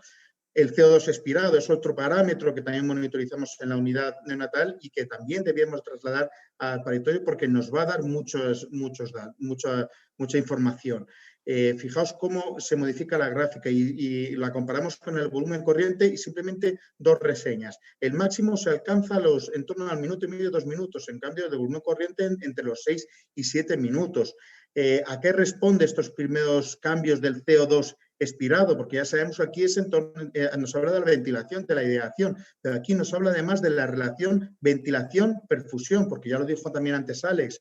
Estamos empezando a perfundir ese pulmón, baja las resistencias pulmonares, empieza el gasto cardíaco hacia el pulmón y aquí nos habla de cómo se está perfundiendo ese pulmón, aparte de posteriormente la aireación y el intercambio gaseoso. Pues bien, ya que sabemos, hemos definido esos parámetros, vamos a ver cómo los podemos medir y cómo los interpretamos para que después nos ayuden a esa estabilización. Para medirlo nosotros utilizamos un monitor de función respiratorio que intercalamos, es un sensor de flujo que intercalamos entre el dispositivo de pieza en T y la mascarilla y mide pues, lo que hemos comentado antes. Pues bien, vamos a ver esas mediciones ¿Cómo nos pueden ayudar? Igual que en la unidad detectamos obstrucciones, detectamos fugas, pues estos son los dos eventos adversos más frecuentes que nos pueden dificultar la ventilación en el paritorio. Fijaos, en este estudio de Smolser, hasta el 51% de pacientes en los que se detectaban fugas. Ampliando ese estudio, Kaufman describió además los volúmenes corrientes con los que estabilizamos esos recién nacidos prematuros, ya sea durante la respiración espontánea, durante la CPAP, administración de CPAP, como entre medias de las respiraciones espontáneas, como durante las insuflaciones, ya fueran controladas o asistidas durante la sincronización del recién nacido. Pero fijaos, nos dice que estamos utilizando volúmenes corrientes de 8,3 y 9,3 mililitros por kilo. Y sabemos, hay muchos estudios que nos dicen que volúmenes corrientes, ya hay estudios tanto experimentales como en recién nacidos, y volúmenes corrientes por encima de 8 mililitros por kilo pueden producir daño pulmonar. Y no solo estructural, sino además funcional, inactivando el surfactante tanto endógeno como el que podemos administrar exógeno. Y ese es el primer paso para alteraciones hemodinámicas y iniciar una inflamación a nivel cerebral con el daño cerebral que supone. Pues bien, sabiendo qué parámetros son los que tenemos que medir, cuando los medimos, cómo interpretarlos, vamos a ver cómo podemos mejorar esa estabilización respiratoria. Y para ello vamos con dos ejemplos, también de un estudio de Smolser. En este caso es un prematuro de 25 semanas. Así lo vamos a ver de una forma más gráfica y visual. Este reanimador tiene el monitor oculto, no está viéndolo, ¿no? Entonces empieza con un pico inspiratorio de 30 y con ello consigue esos volúmenes iniciales más pequeños de 1 mililitro por kilo, pero que probablemente no sean suficientes, con lo cual tiene que subir el pico inspiratorio a 42. Y fijaos el cambio, ya aumenta hasta 5 o 8 mililitros por kilo y probablemente si estuviéramos visualizando este volumen corriente, ahí nos quedaríamos. Pero al no visualizarlo, aumenta el pico inspiratorio hasta 50 y fijaos qué cambio exponencial, obtiene un volumen corriente de 14 mililitros por kilo, que está muy por encima de los 8 mililitros por kilo adecuados. Otro ejemplo, este es en un prematuro de 27 semanas. En este caso, el reanimador sí que está visualizando el monitor.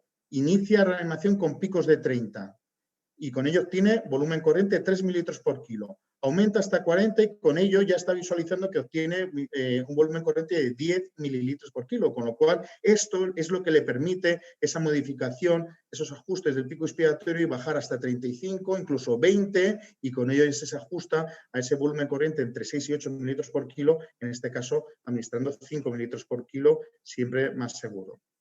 Pues bien, este grupo de Smolser y realizó este estudio muy interesante, que además a nosotros nos sirvió de base para el estudio que comentó antes el doctor Bento. Aleatoriza pacientes. Vamos a reanimarles con la actitud clínica habitual en paritorio, pero otro grupo de pacientes los vamos a reanimar además ayudándonos del monitor, de esos parámetros. Pues bien, lo que vio es que había menos fugas en el grupo donde el monitor era visible y a expensas de que este es uno de los quid de la cuestión. Hay más recolocación de esa mascarilla, lo que hace más eficaz esa ventilación. Y el siguiente quid de la cuestión es que hacen más ajustes del pico inspiratorio, sobre todo pudiendo descender ese pico inspiratorio. Eso permite que haya menos intubación en paritorio y mayor porcentaje de pacientes que ingresan en la UCI con una asistencia no invasiva, con una CPAP. Esto hace pensar que puede reducir el daño no solo pulmonar, sino cerebral secundario. Y es aquí cuando realizamos el estudio que comentó el doctor Bento, en el que, si bien soy yo el que lo presento, es hay que agradecer a todas y cada una de mis compañeras que sin ellas hubiera sido desde luego imposible, y sin el estímulo, por supuesto, del doctor Sánchez Luna, que como siempre dice, lo importante es contar lo que uno hace. Con lo cual eso hicimos, ampliamos el número de pacientes, llegamos hasta 106 pacientes, ampliamos el tiempo de monitorización hasta 10 minutos, en los primeros 10 minutos de vida, de estabilización, y aleatorizamos igual que hizo el grupo de Smolser, con el monitor oculto, las medidas clínicas habituales, y otro grupo con las medidas clínicas habituales, es decir, frecuencia cardíaca y respiración, pero además con el monitor visible. Nos ayudábamos de esos parámetros respiratorios. El objetivo era describir esos parámetros respiratorios, como he dicho anteriormente, y ver si había cambios en estos parámetros y si se traducían en cambios o diferencias en cuanto a la administración de surfactante o intubación en los primeros 3 días de vida. Vamos directamente a los resultados por no entretenernos. Sí que analizamos casi 24.000 respiraciones y vimos diferencias de presión. El pico con el que ventilábamos a los pacientes con el monitor oculto era de 21,9 milímetros de mercurio y era menor en el grupo donde el monitor era visible, porque nos permitía esos ajustes cuando veíamos que el volumen control estaba en un rango entre 4 y 6 mililitros por kilo. Esto se traduce en un menor volumen corriente en esos pacientes, en esos prematuros, con un monitor visible. Ventilamos con una mediana de 5,8 mililitros por kilo, frente a los 7 mililitros por kilo en esos pacientes donde el monitor estaba oculto.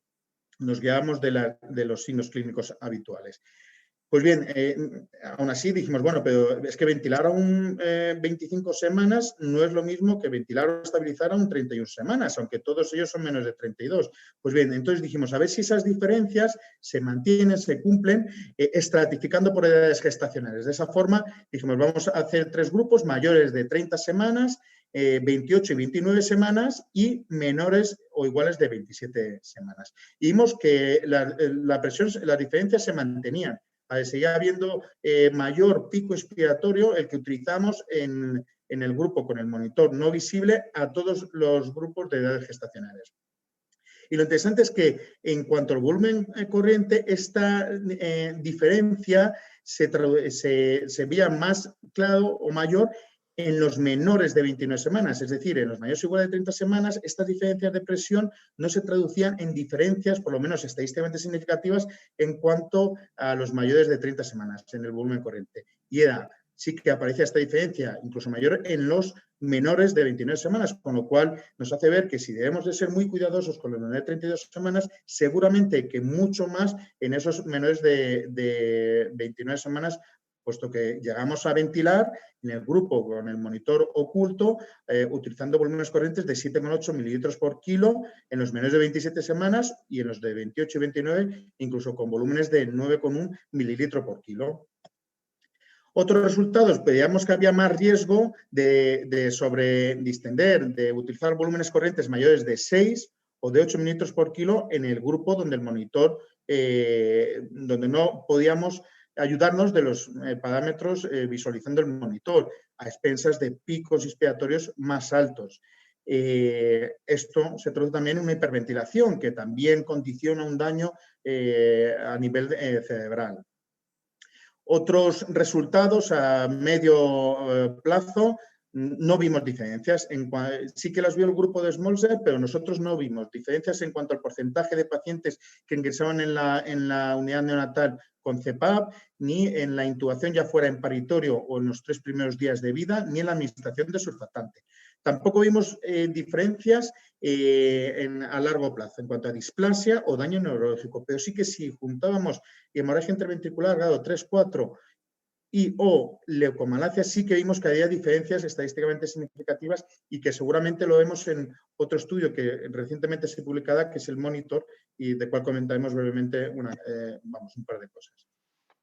El CO2, muy interesante, da datos muy interesantes y de hecho pediátricos, adultos lo utilizan muchísimo como factor pronóstico.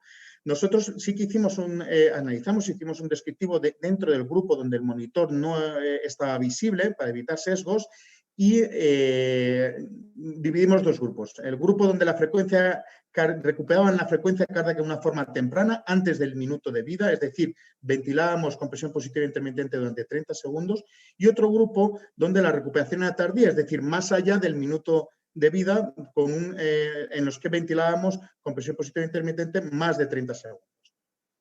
Y lo interesante es ver esas medianas a lo largo de cada una de esas insuflaciones, podemos hacer un análisis mucho más extenso, pero bueno, me hace entrar simplemente en las primeras 5 insuflaciones, que detecta CO2, que también eso hay que matizar y que también es muy interesante ver cuándo detectan un grupo u otro. Pues bien, vimos que el grupo que tenía una recuperación de frecuencia cardíaca temprana, antes del minuto de vida, detectaba un CO2 ya en las primeras 5 insuflaciones mayor de 10. Lo cual podemos utilizar también, tendríamos que ver si se puede utilizar como factor pronóstico. Si hacemos una regresión lineal de la media de esas primeras 5 insuflaciones, de la media de CO2, y con respecto al tiempo transcurrido en recuperar frecuencia cardíaca mayor de 100, vemos que los que tienen una media mayor de 10 en esas primeras 5 insuflaciones son los que tienen una recuperación más temprana. Para la discusión o como conclusión, pues que si podemos medir el volumen corriente en la unidad neonatal y eso hace que sea mucho más exquisita el cuidado respiratorio en nuestros pacientes, ¿por qué no hacerlo y trasladarlo desde el minuto cero, desde que nace ese recién nacido y hacerlo en paritorio? Vamos a poder ver el volumen corriente y con ello vamos a poder corregir esos 2 eventos adversos más frecuentes, que son la obstrucción y la fuga a través de la mascarilla. Y así vamos a hacer que la ventilación sea mucho más eficaz. Vamos a poder visualizar ese volumen corriente que es el que yo quiero, que esté entre 4 y 6 mililitros por kilo. Y además vamos a favorecer que haya menor variabilidad, con lo cual con todo ello disminuyo el volutrauma. Cada paciente es distinto, un 25 semanas de un 31 semanas. Pero un 25 semanas con unos condicionantes antenatales es muy distinto que otro 25 semanas con otros condicionantes. Pero además, cada minuto de ese paciente en los primeros 10 minutos de vida también es distinto. No es igual los primeros minuto, 2 minutos, que los siguientes en los que probablemente ya he alcanzado una estabilización respiratoria, con lo cual debo de ser muy, muy cuidadoso. Sobre todo en esos menos de 29 semanas donde probablemente ese pico expiratorio que marco de 20 debo de corregirlo lo antes posible y descenderlo o a lo mejor incluso empezar con picos menores de 20 en aquellos menores de 27 semanas. El CO2 expirado vamos a ver cómo va a ser reflejo de esa recuperación de una circulación eficaz, de una frecuencia cardíaca mayor de 100 y lo tenemos que poner además junto con el valor que da a la aireación y al intercambio de gases, seguramente que nos vaya a servir, y para ello hay que hacer más estudios, como factor pronóstico de quién va a recuperar esa frecuencia cardíaca antes y en cuál debo de hacer unas medidas de reanimación más avanzadas y a lo mejor en la segunda tanda de ventilación a lo mejor debería de intubar. Si estoy monitorizando esas compresiones torácicas, a lo mejor no es necesario parar para evaluar esa frecuencia cardíaca si estoy monitorizando bien ese CO2 expirado. Bueno, la verdad es que muchas interrogantes. Conclusiones, pues que hay que hacer más estudio, como siempre, sobre todo pues para ver ese volumen corriente, además no solo en menos de 32 semanas, sino el volumen corriente objetivo por grupos de edad gestacional y a lo mejor incluso por grupos de factores de riesgo. También van a ayudar a ver la repercusión a corto, medio y largo plazo de la función respiratoria, de ese pulmón crónico, como de daño neurológico, que ya empieza desde el minuto cero en el paritorio. Lo que os comentaba, se publicará recientemente, estaba previsto en agosto del 2020, el Monitor Trial, con más pacientes, que es en el que ha participado también el doctor Bento, y que probablemente pues a lo mejor veamos que los resultados son bastante similares a los que nos daba a nosotros, si acaso a lo mejor sí que se ve alguna diferencia en cuanto a evolución neurológica en los pacientes donde se monitorizaba, se visualizaba el monitor. Lo que he comentado a lo largo de toda la charla, si hacemos unos cuidados tan exquisitos en la unidad neonatal, ¿por qué no trasladarlos ya desde el nacimiento? ¿Alguien pondría en duda el valor que tiene el pulsosímetro, esos datos de frecuencia cardíaca y saturación? ¿Por qué no tener más datos como son los que nos dan el monitor de función respiratoria y que ya sabemos utilizarlos porque los estamos utilizando de forma habitual en la unidad neonatal? Y nada más, muchas gracias. Si tenéis dudas, las resolvemos después, y si una de ellas es qué significado tenía ese símbolo de esa estrella que llamaba la atención en determinadas diapositivas, pues aquí podéis ver que forma parte del escudo de Cuenca, y si queréis saber el sentido me lo preguntáis, y por supuesto que las otras estrellas son mi familia y mis hijos. Nada más, muchas gracias. Muchísimas gracias, Gonzalo, por tu presentación y por haberos ajustado todos los ponentes al tiempo. Llega el momento de las preguntas y realmente, a pesar de que nos hemos mantenido por encima de 650 participantes todo el tiempo, la gente ha hecho pocas preguntas. Por lo tanto, voy a dejar unos minutos de tiempo a ver si se anima la gente, y os voy a hacer alguna pregunta yo personalmente para ir animando un poco la cuestión. También, si vosotros tenéis preguntas para los otros participantes, pues os agradecería que las hicierais, porque eso enriquece muchísimo la webinar. Respecto a Alejandro, respecto a tus explicaciones, que me ha encantado cómo has enfocado tu presentación y cómo nos has ido llevando de la mano a lo largo de toda la transición fetal neonatal, fisiológica y no tan fisiológica. A pesar de que todos los estudios que se han hecho en animales, en mamíferos, sobre todo los grupos australianos, ¿no? El grupo de Monash, parece que todo indica que debería ser eso lo aplicable totalmente al ser humano. Sin embargo, cuando lees los artículos en los cuales se ha hecho esto en seres humanos, sin embargo, no ha habido un resultado equivalente. De hecho, yo le comentaba a Anup, yo digo, parece ser que lo único que realmente importó fue estimular al bebé, la estimulación táctil, por lo demás no hubo diferencias. ¿Cuál sería tu interpretación de esto? ¿Es un camino que hay que seguir? ¿Nos falla el método que utilizamos en la selección de los pacientes, la atención a la madre? ¿Qué consideras tú que podrían ser una explicación a esta falta de resultados, por lo menos de momento? Gracias por la pregunta, Max, y por las palabras sobre mi charla. Bueno, estoy completamente de acuerdo contigo. Cuando le has hecho esa pregunta a Anu, yo creo que es la pregunta que todos nos hacemos también, ¿no? Porque sobre todo si uno es un poco apasionado de esto de la fisiología, cuando lee los estudios, sobre todo de Hooper, pues uno dice, bueno, es que esto tiene que trasladarse rápidamente a los resultados clínicos porque es muy lógico lo que dice. Y la realidad es que los resultados son decepcionantes, ¿no? En primer lugar, ya empezando por la insuperación sostenida, ¿no? Que todo parecía que estaba el terreno perfectamente preparado para unos resultados clínicos espectaculares. Y la realidad es que no es así. Entonces, bueno, ¿en qué nos estamos equivocando? No lo sé. La verdad, sería muy atrevido por mi parte en decir solo una cosa. Seguramente sea una combinación de cosas. Y yo creo que en ese sentido, añadir a las que tú decías, que ya las dices seguramente a sabiendas de que muchas de ellas son las correctas, yo creo que también la variable resultado, los outcomes que le pedimos a esas, también es una cosa también importante a tener en cuenta, ¿no? Muchos de los estudios lo que están buscando es tener como variable resultado la combinación de displasia broncopulmonar o muerte, o la propia displasia broncopulmonar, que como sabemos también la definición que estamos utilizando también tiene sus propias limitaciones. Yo creo que a veces estamos siendo demasiado exigentes con unas maniobras que estamos haciendo en sala de partos para exigirles unos resultados tan a medio o largo plazo, ¿no? Entonces, bueno, yo creo que el camino que estamos siguiendo es adecuado. Creo que la propia evolución del grupo de Monash y del grupo del norte de Europa, de Ariane Tepas y eso, es a buscar más bases fisiológicas que un poco avalen las nuevas estrategias, y en eso estaremos en los próximos años. Muchas gracias. Max, bueno, ahora parece que se anima la cosa y va habiendo más preguntas. Entonces, dice, en conclusión, al que quiera contestar, ¿es recomendable la reanimación con cordón sin pinzar? ¿Podrías, Alejandro, tú mismo, podrías considerar una recomendación? O tal vez sería prematuro y fuera de ensayos clínicos monitorizados y controlados sería un poco arriesgado?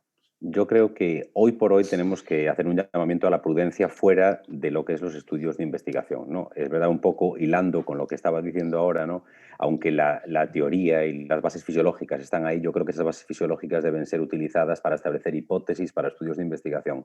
Pero hoy por hoy, establecer como estándar en una unidad neonatal la reanimación con cordón íntegro creo que sería precipitado, ¿no? Como decíamos, ensayos clínicos hay muy pocos, lo que tenemos son estudios observacionales con pocos pacientes y básicamente la mayoría son estudios bien diseñados para evaluar feasibility, para evaluar factibilidad, no sé exactamente cuál es la palabra adecuada. Es factibilidad. Factibilidad o estudios para eso, para evaluar factibilidad o simplemente esos estudios observacionales que lo que buscan es buscar no inferioridad con respecto a las prácticas habituales. Entonces yo creo que por ahora sería precipitado. Bueno, veremos en los próximos años porque si ponéis, y os recomiendo que lo hagáis, si ponéis en clinical trials y ponéis clampaje tardío del cordón y estudios en marcha, os van a salir un montón de ellos que, bueno, eso es lo que nos dice, ya sé que no todos se van a publicar, no todos se finalizarán, pero claro, hay estudios en distintas poblaciones, en prematuros, en no prematuros, en hernia diafragmática, niños con insuficiencia placentaria, es decir, que hay muchas cosas que nos quedan por saber aún. Muy bien. Raquel, aquí hay una pregunta que pone espectador anónimo. Es un espectador, no se identifica. Dice, muchas gracias a todos los ponentes. Dice, ¿cómo conseguís tener saturación de oxígeno tan pronto? En mi hospital en ocasiones nos cuesta obtener una saturación de oxígeno fiable muchos minutos. Gracias. Bueno, esta es la típica pregunta que siempre te hacen en estas situaciones. Ya me la hicieron hace ya muchos años cuando empezamos a utilizar el pulsioxímetro en sala de partos. Pues, a ver, es verdad que en el recién nacido a término es más fácil obtener, sano, es más fácil obtener una mejor saturación porque el niño tiene mejor perfusión y esto se nota. Cuando reanimamos niños que nacen deprimidos, es verdad que la saturación de oxígeno muchas veces no la obtenemos de forma adecuada, pero por el simple estado de perfusión o de mala perfusión que tiene el recién nacido. Ahí lo que nos ayudaría fundamentalmente es la frecuencia cardíaca por monitorización por electrocardiograma. No tenemos que olvidar que durante la valoración del recién nacido en sala de partos, los 3 pilares de valoración son los datos clínicos, que nunca nos debemos de olvidar de ellos, porque está bien que queramos introducir toda esta serie de aparataje en la sala de partos, pero muchas veces fallan y esta es la realidad. Y para mí los pilares de la reanimación son los datos clínicos, la frecuencia cardíaca y la saturación de oxígeno.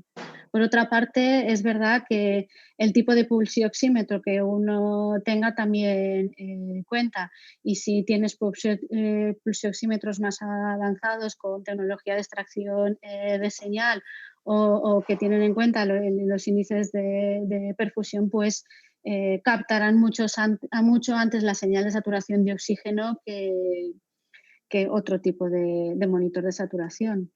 Claro, también quiero recordar al que hace la pregunta que se eliminaron aquellas situaciones que no correspondían con la fisiología y entonces lo que quedó en el resultado del nomograma, porque se trataba de un nomograma, o sea, de niños normales, fue eliminado. Cuando una señal no era buena o tardaba mucho tiempo, ese paciente era eliminado del nomograma. O sea, quiere decir que había un filtrado de los pacientes para dejar aquellos cuya determinación o cuya medición era la óptima, como es lógico cuando haces un nomograma de estas características. Y además unos criterios de entrada muy estrictos para que la muestra fuera lo más homogénea posible. Eliminamos pues, cosas como partos instrumentados, líquido amniótico meconial, alteraciones en el registro cardiotocográfico y por tanto nos quedamos fundamentalmente con aquellos niños totalmente sanos en los que la señal, como están mejor perfundidos, pues capta mucho antes. Claro. Para el doctor Ceballos, dice, soy la doctora Marisa Serrano del Hospital de Soria. ¿En qué momento estará comercializado este tipo de monitorización? ¿Te parece especialmente interesante en unidades neonatales de nivel 2, donde la experiencia de los pediatras es menor? Bueno, comercializados, lleva mucho tiempo comercializados. Es verdad que hay diferentes casas comerciales, pero bueno, cualquiera de ellos, hay 2 que son más más conocidas, que eso sí que me escriban por privado y se lo puedo comentar. Hay una de ellas que me consta como que va a dejar de fabricarlo, pero están saliendo otros que además hay en modo petaca, portátiles y que la verdad que bastante prácticos. ¿Comprarlo o no? Pues, hombre, yo al gerente se lo pediría. Para ser más práctico.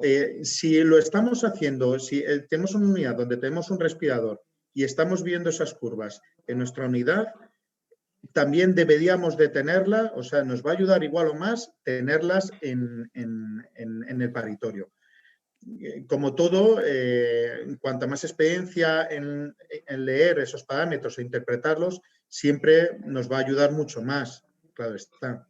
¿Vale? Y luego una cosita, una puntualización con respecto a la insuflación sostenida. Yo creo que lo difícil es demostrar en qué grupo de pacientes podría llegar a ser beneficioso. Claro. Es decir, no es igual un varón, 25 semanas, oligoamnios, coreamnionitis, que seguramente reúne unos factores de riesgo donde a lo mejor ese podría ser la diana en que si acaso, podría ser útil. Pero está claro que en todo menor de 32 semanas es muy probable que no sea adecuado. Entonces, lo difícil es determinar en qué grupo puede ayudar. Pero claro, nadie ha podido explicar claramente por qué murieron esos niños y en qué circunstancias. Y que si eso fue una mala suerte y eso hizo que pararan el estudio. Claro. Si se hubiera mantenido el estudio, a lo mejor el resultado sería otro. Es que Perdón. No, perdona tú, Marc. Sino que digo que seguramente en el futuro habrá quien retomará el estudio y volverá a hacerlo pues con otra aproximación distinta, ¿no? Es que yo he tenido, si me permites, Max, he tenido la oportunidad de hablar, en primer lugar, con el doctor Kripalani cuando se paró el estudio en el Hot Topics en Washington, pero luego este año lo he podido comentar con algún otro investigador del estudio y me comentó que habían tenido mucha polémica de si parar o no parar el estudio. Sí. Claro, y la verdad es que tú escuchas los argumentos para no haber parado el SAIL Trial y eran muy lógicos porque claro. Ahora mismo, claro, ¿quién se atreve a hacer un estudio sobre la insuflación sostenida, al menos en Estados Unidos, o quién se atreve a financiar un estudio así? Y claro, nos faltan una serie de datos muy importantes de por qué esos niños, de esa hipótesis, por qué esos niños morían en las primeras 48 horas de vida, que nos hubiesen dado mucha información. Claro, y lo que dice Gonzalo, buscar el paciente diana ideal para esto. Bien, vamos a ver. Hay una pregunta para el que la quiera contestar. En una rotura de útero, ¿debo retrasar el pinzamiento de cordón umbilical? ¿La queréis contestar a alguien? Yo pienso que no. Esta es una de las contraindicaciones del pinzamiento de cordón. Si se rompe el útero, la placenta probablemente tampoco se desprende del útero y no está haciendo el beneficio de mantener el flujo sanguíneo al recién nacido. Muy bien. Gonzalo Mariani desde Buenos Aires, un buen amigo. Dice, buenas tardes, excelente webinar. Quiero preguntar acerca del acondicionamiento de los gases en el paritorio en pacientes que requieren ventilación con presión positiva. ¿Utilizan calentadores clásicos HME? Gracias y un abrazo. Nosotros sí humidificamos, pero no utilizamos calentadores. ¿Vale? Es verdad que hay diferentes estudios que se vieron de todas las medidas que se pueden utilizar para favorecer la normotermia del recién nacido, que no es necesario, o por lo menos no sería tanto beneficio calentando gases o utilizándolo todo. ¿Vale? Con lo cual nosotros sí que modificamos, pero no hacemos calentamiento de gases. En los clásicos trabajos de Alan Jobe, en su modelo de Cordero, ellos sí que han comprobado que cuando se utilizan gases fríos hay una tendencia más a la inflamación pulmonar. Es un factor condicionante precondicionante de inflamación pulmonar. Por lo tanto, en teoría sí que deberíamos humidificar y calentar los gases, pero en la práctica creo que eso no se hace. Bien, a ver si... Dice, doctor Gonzalo, tienes muchas preguntas. ¿Nos podría explicar un poco más acerca de los dispositivos que ustedes usan para la monitorización durante la reanimación? El dispositivo, no sé si puedo volver a la diapositiva. Eso ya No sé si se está viendo, Josep. No, esto... No. Bueno, no, nada, no No pasa nada. Bueno, el dispositivo, el nuestro en concreto, es una pantalla, tiene un sensor de flujo que es el que intercalamos entre el respirador de pieza en T y la mascarilla. Y nosotros tenemos que calibrar, hacer un 0 al CO2 y con él ya, pues en la pantalla nos salen diferentes gráficas que nosotros podemos ir seleccionando. Esas gráficas o bien valor numérico o en gráfica son de pico inspiratorio, de PEP, de presión al final de la expiración, del flujo de gas, el volumen corriente y el CO2 expirado, ¿vale? Incluso nos da la relación VD-VT, ¿vale? Para ver cómo va modificándose la distensibilidad, ¿vale? Nosotros habitualmente en Payetorio utilizamos en el que nos aparece el volumen corriente, tanto inspiratorio como expiratorio, la gráfica de presión, flujo y volumen. Y con ella sí que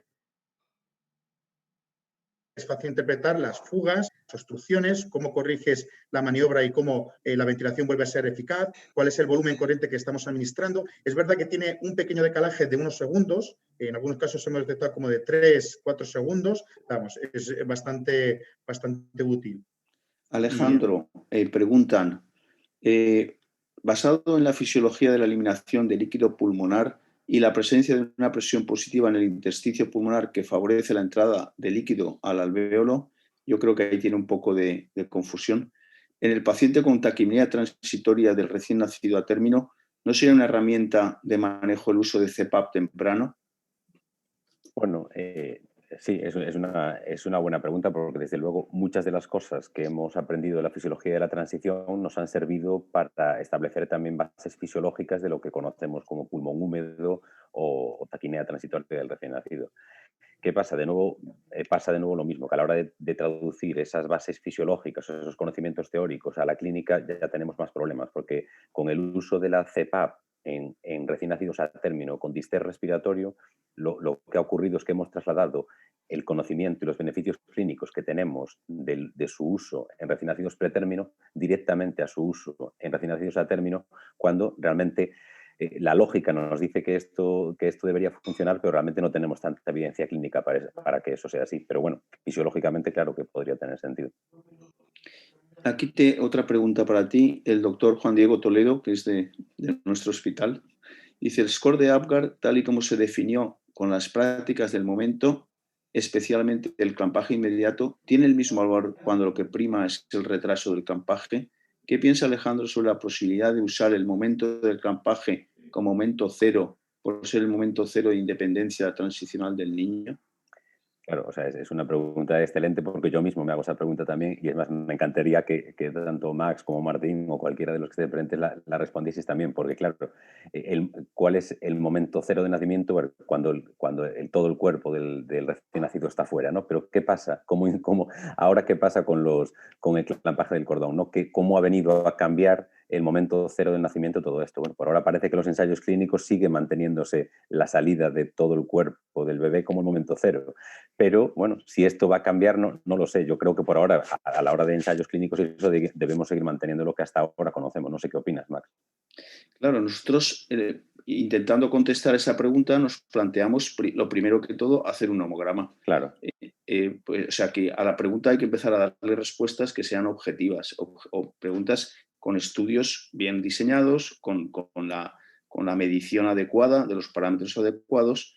Y lo que, por ejemplo, han hecho Gonzalo, de usar el monitor de respiración, nosotros lo estamos haciendo en niños normales. Tenemos ya sobre 300 niños recogidos y vamos a ver cuáles son los volúmenes tidal, las frecuencias respiratorias, cómo evolucionan en los primeros 10 minutos. ¿Por qué? Pues porque cuando vemos la normalidad, nosotros tendemos a que el paciente patológico vaya a la normalidad, con lo cual, sabiendo cuál es la normalidad, nos facilita mucho el trabajo, y de ahí surgió el nomograma de hace 10 años y ahora la actualización. Es cuando sale el bebé ha nacido.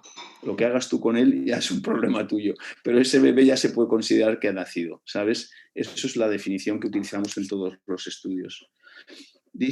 Otra pregunta dice, ¿qué presiones recomiendan para iniciar la ventilación con la pieza en T? Esta sería para Raquel o para Gonzalo. En pretérmino y a término como para alcanzar volúmenes adecuados. Nosotros utilizamos pico de presión en recién nacidos prematuros menores de 32 semanas de 20 y en niños a término de 25. Es verdad que Smolser en todos los estudios empiezan con presiones de 30, por lo menos los que he visto suelen empezar con presiones de 30. Pero nosotros, vamos, y así recomendamos también el grupo de RCP de la Sociedad Española de Neonatología, en prematuros con presiones de 20 y en niños a término con presiones de 25. Bien, esta sería para Raquel. Raquel, dice, ¿qué opinan del pinzamiento del cordón basado en criterios clínicos? Ausencia de pulso umbilical, adecuada perfusión distal, desingurgitación de la vena umbilical, más que en una medida de tiempo, teniendo en cuenta que podemos obtener hasta un 30% de volemia para el recién nacido y ya hay algunos estudios que demuestran que no aumenta en gran medida el riesgo de policitemia. Nosotros en recién nacido a término sano,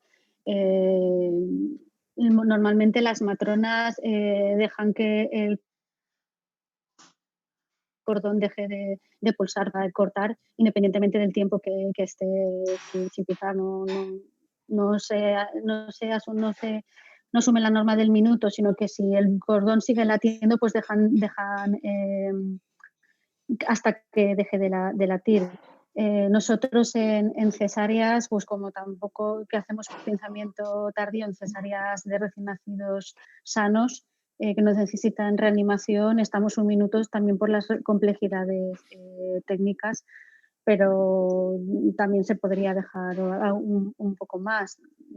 Tampoco se puede hacer porque estamos en una cesárea, pero evidentemente en un recién nacido sano, sin ningún factor de riesgo, no hay ningún problema. Dice, y también preguntan qué índice de perfusión debe tener un recién nacido. Vale, con respecto a esto, hay algunos estudios ya hechos de índice de perfusión en los primeros 10 minutos de vida. Según estudios, recomienda que el índice de perfusión no sea inferior a 1.24, que es lo que ellos llaman ya una perfusión, un indicador de mala perfusión, que no quiere decir que el paciente tenga una situación hemodinámicamente inestable que le haga tener una mala perfusión, sino que puede ser que en ese momento su perfusión acra no sea la adecuada, y hay muchos recién nacidos que pueden tener a términos sanos que después no tienen ninguna repercusión clínica, que pueden tener índices de perfusión bajos. Pero lo que se recomienda para decir que estamos ante una buena perfusión es que esté por encima de 1.24. Muchas gracias. Bueno, yo creo que hemos llegado al final del tiempo. Faltan 2 minutos para las 7. Quisiera daros las gracias a los tres por vuestras magníficas exposiciones, las respuestas a las preguntas y el interés que ha suscitado prácticamente en toda Latinoamérica, porque casi todas las preguntas vienen de Chile, vienen de Argentina, vienen de Colombia. O sea que ya dentro de nada estáis dando charlas por allí, por aquellos países. Muy bien, muchísimas gracias a todos y le paso la mano a Martín Iriondo. Bueno, pues muchas gracias.